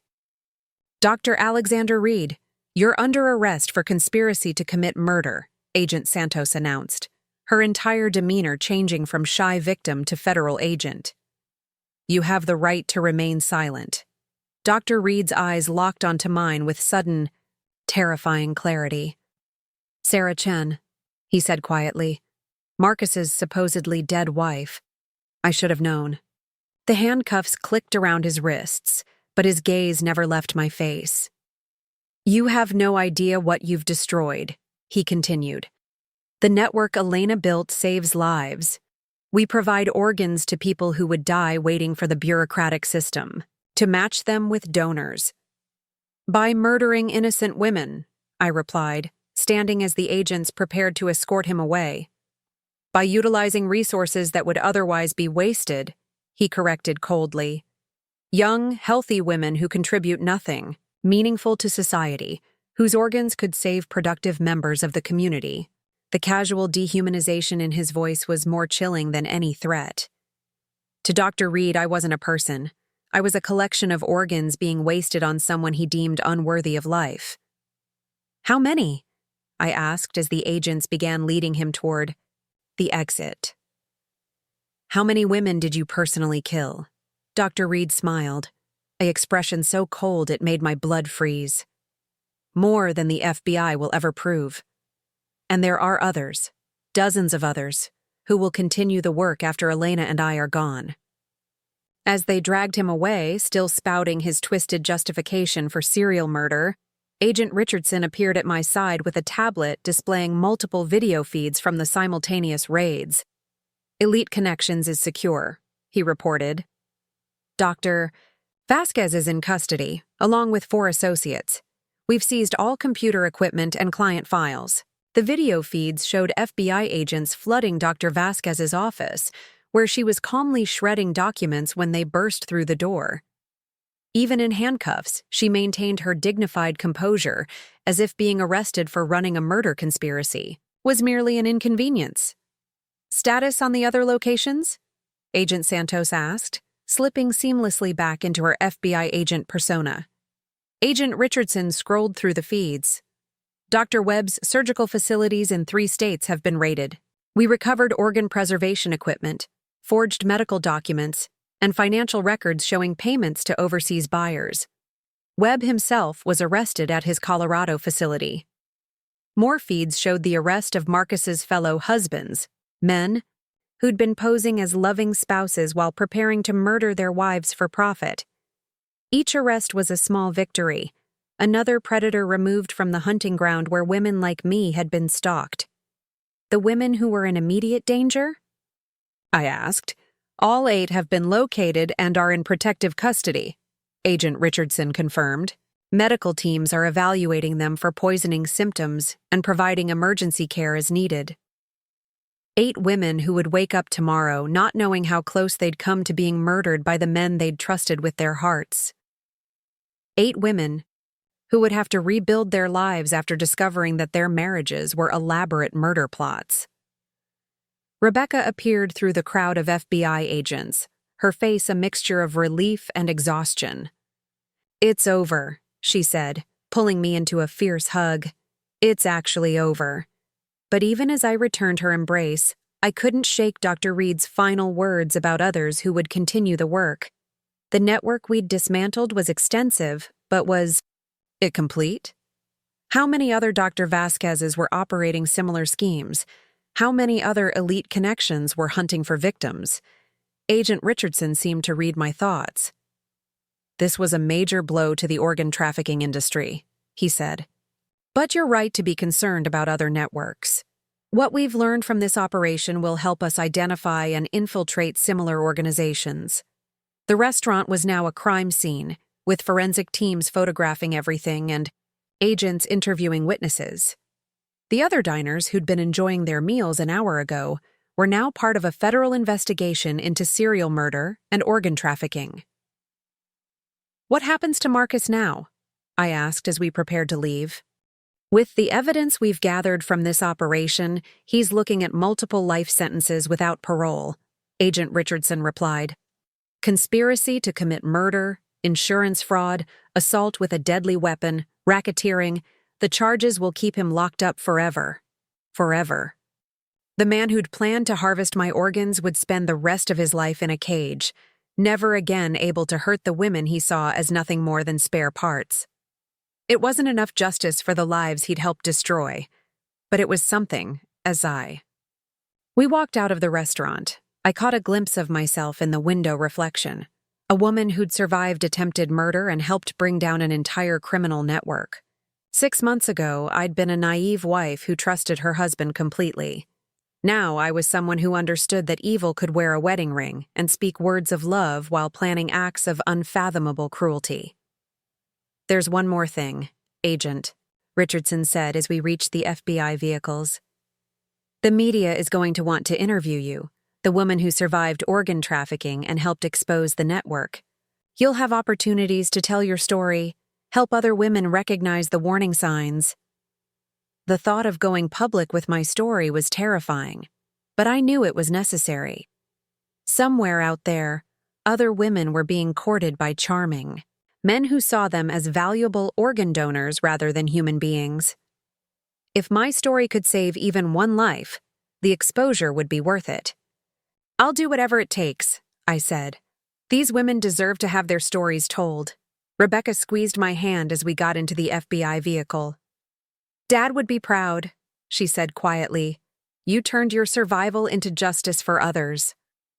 As we drove, away from the scene of Dr. Reed's arrest, I thought about the women we'd saved and the women who'd died before we could reach them. The network was broken, the predators were captured, but the damage they'd done would echo through dozens of lives forever. The final hunt was over, but the real work, healing, justice, and prevention, was just beginning. 6 months after the Chai arrests, I stood before a packed federal courtroom as the lead witness in the prosecution of United States versus Elena Vasquez et al. The woman who'd orchestrated my attempted murder sat at the defendant's table in an expensive suit, her silver hair perfectly styled, looking every inch the respected businesswoman she'd pretended to be. But now, thanks to months of investigation and testimony, everyone in that courtroom knew exactly what kind of business she'd really been running. "Mrs. Chen," Prosecutor Janet Walsh said, approaching the witness stand where I'd been testifying, "for the past 2 hours. Can you identify the person who recruited your husband to target you for organ harvesting?" I looked directly at Dr. Vasquez, meeting her cold, calculating gaze without flinching. Dr. Elena Vasquez, the defendant, sitting at the defense table in the navy blue suit. Dr. Vasquez stared back at me with the same detached professional interest she'd shown during our meeting at Elite Connections.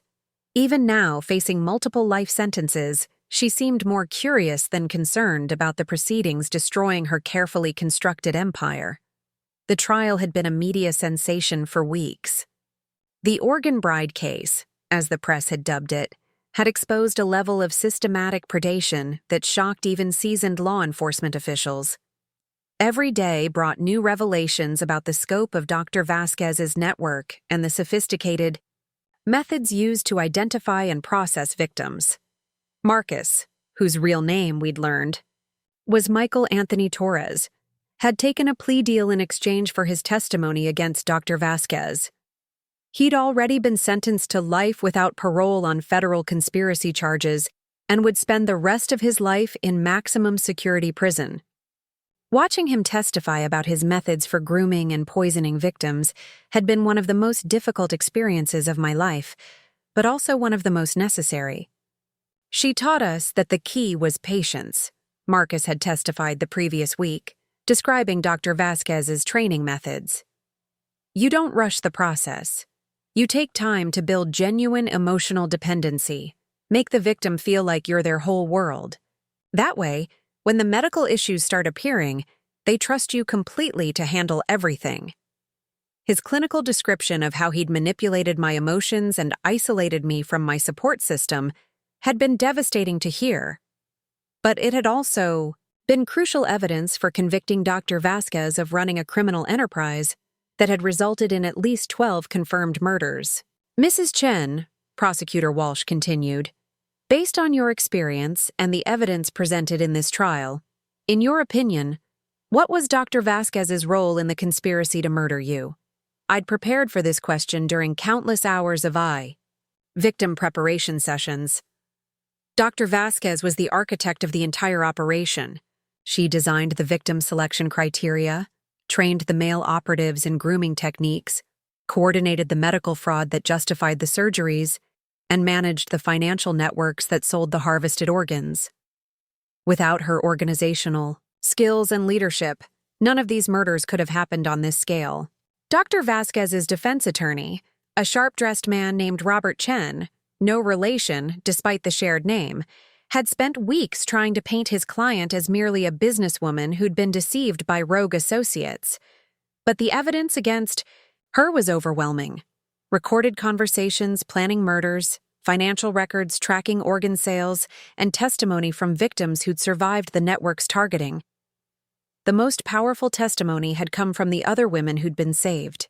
During the FBI raids, 8 women who'd been in various stages of preparation for harvesting, all of whom testified about the systematic poisoning and medical manipulation they'd endured from husbands they'd thought loved them. Jennifer Martinez, the software engineer, from Austin, whose husband had been preparing her for emergency gallbladder surgery, had testified about months of mysterious stomach pains that appeared and disappeared based on what her husband gave her to eat or drink. Medical analysis confirmed she'd been receiving regular doses of ipecac and other emetics designed to simulate digestive disorders.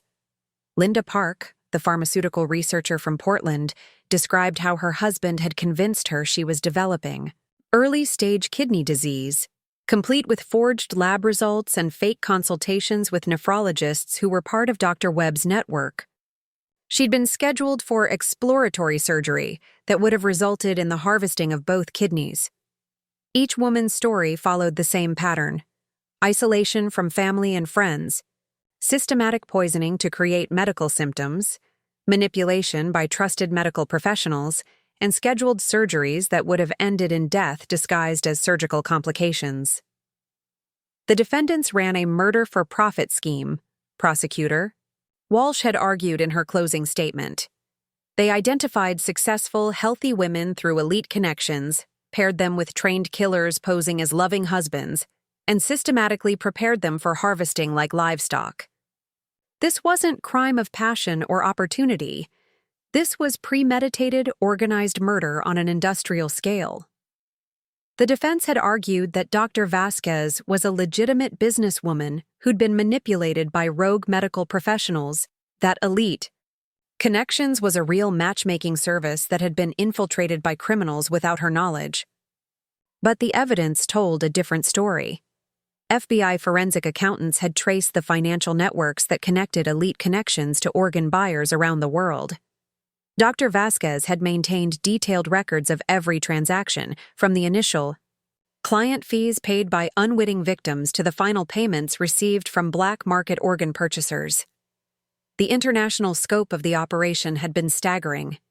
Organs harvested from American victims had been sold to wealthy clients in 12 different countries, with Dr. Vasquez personally earning over $15 million from the network she'd spent a decade building.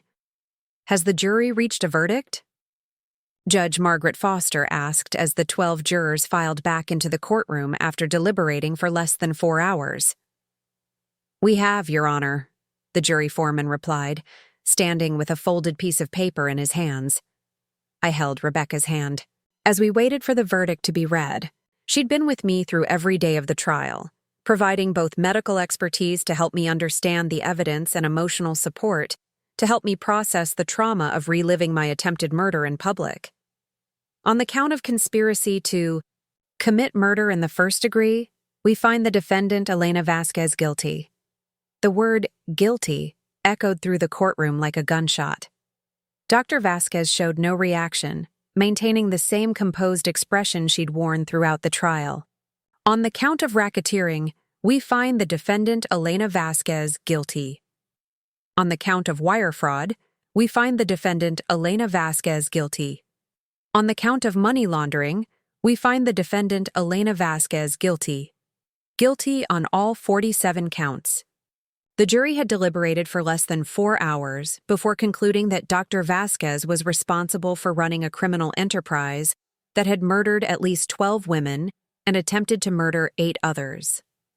Dr. Harrison Webb had already been convicted on similar charges and sentenced to life without parole.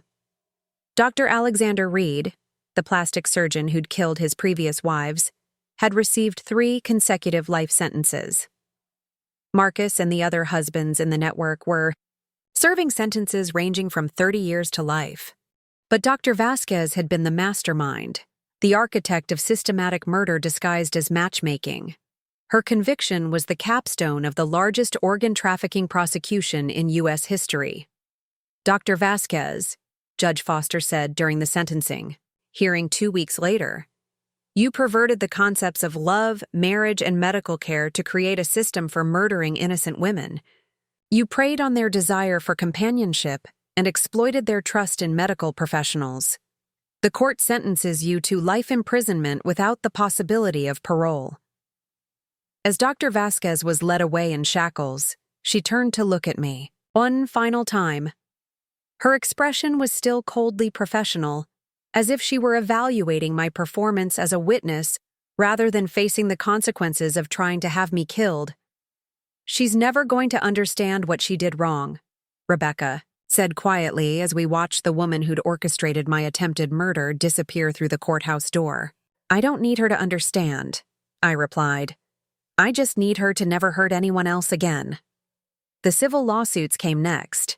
Reconnection assets were seized and liquidated to provide compensation for victims and their families.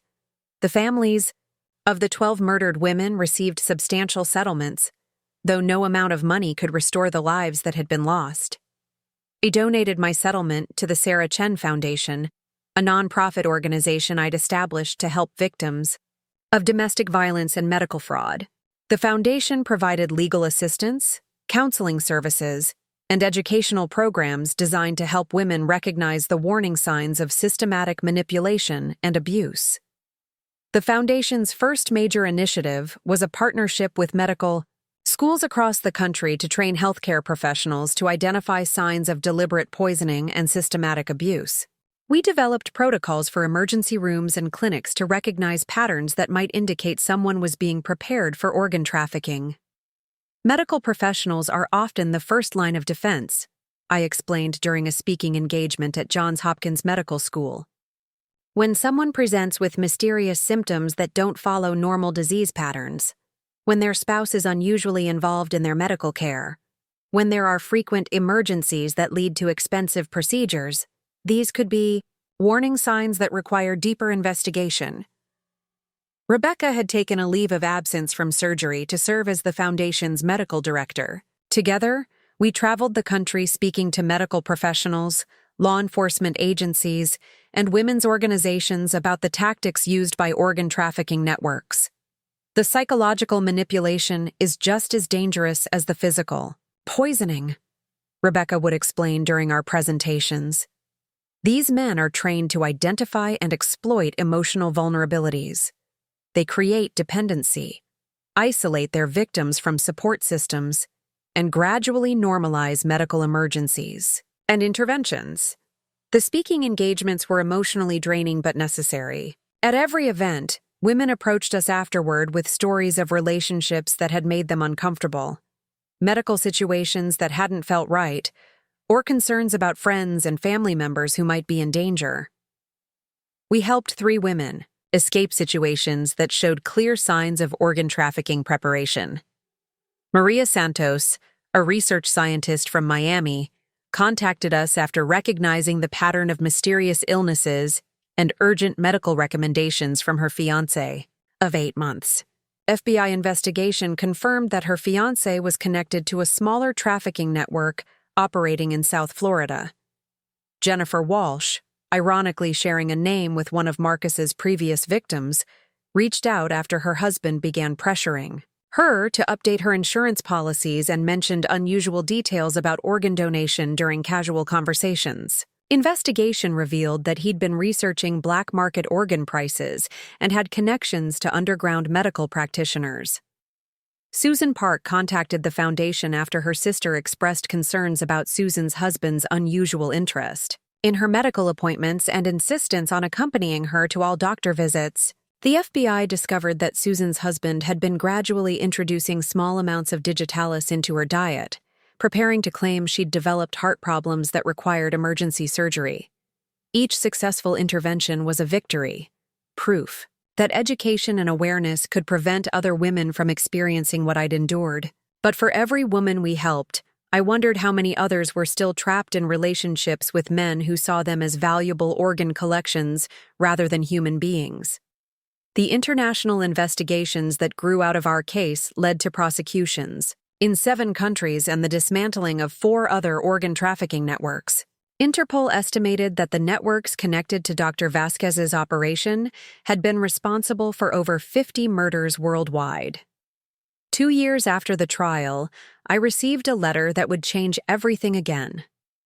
It was from Ana Rodriguez, a woman whose sister Carmen had been murdered by the organ trafficking network 3 years earlier. Carmen's husband had convinced her she needed emergency liver surgery, and she'd died on the operating table while Dr. Webb harvested her organs for sale. To a tech executive in California, "I know Carmen is gone forever," Anna wrote, "but reading about your foundation and the work you're doing gives me hope that her death wasn't completely meaningless. If you're still looking for people to help with your educational programs, I'd like to volunteer." Carmen was a teacher. She would have wanted her story to help protect other women.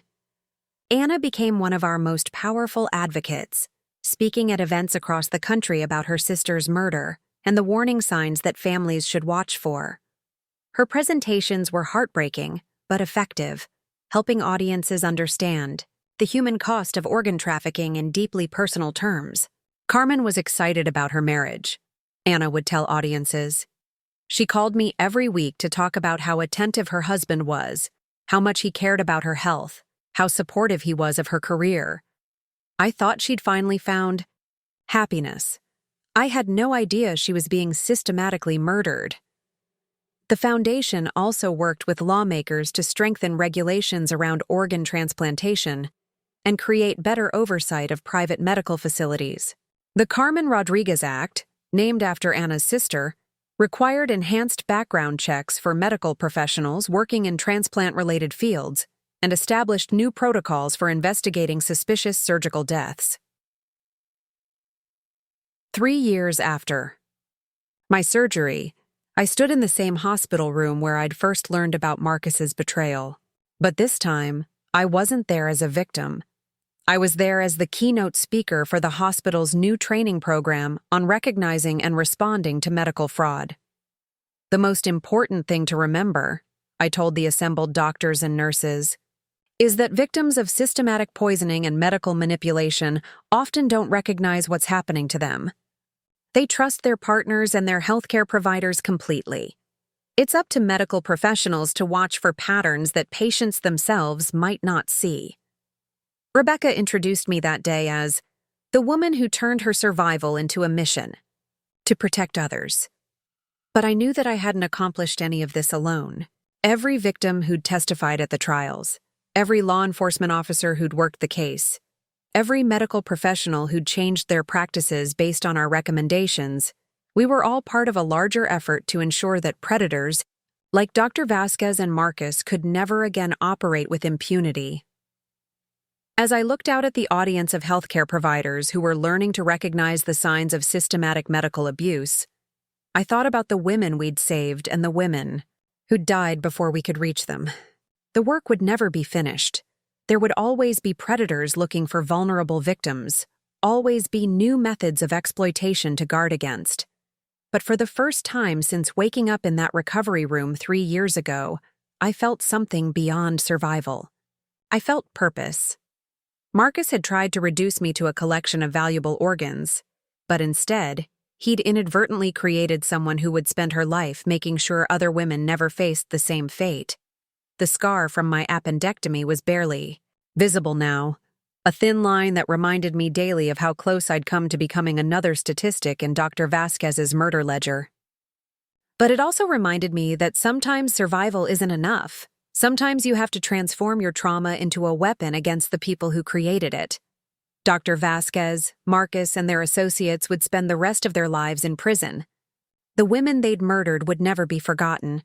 And somewhere out there, women who might have become their future victims were living free because we'd fought back. That was justice. That was redemption. That was enough. Up next, you've got 2 more standout stories right on your screen. If this one hit the mark, you won't want to pass these up. Just click and check them out. And don't forget to like, subscribe, and turn on the notification bell so you don't miss any upload from us.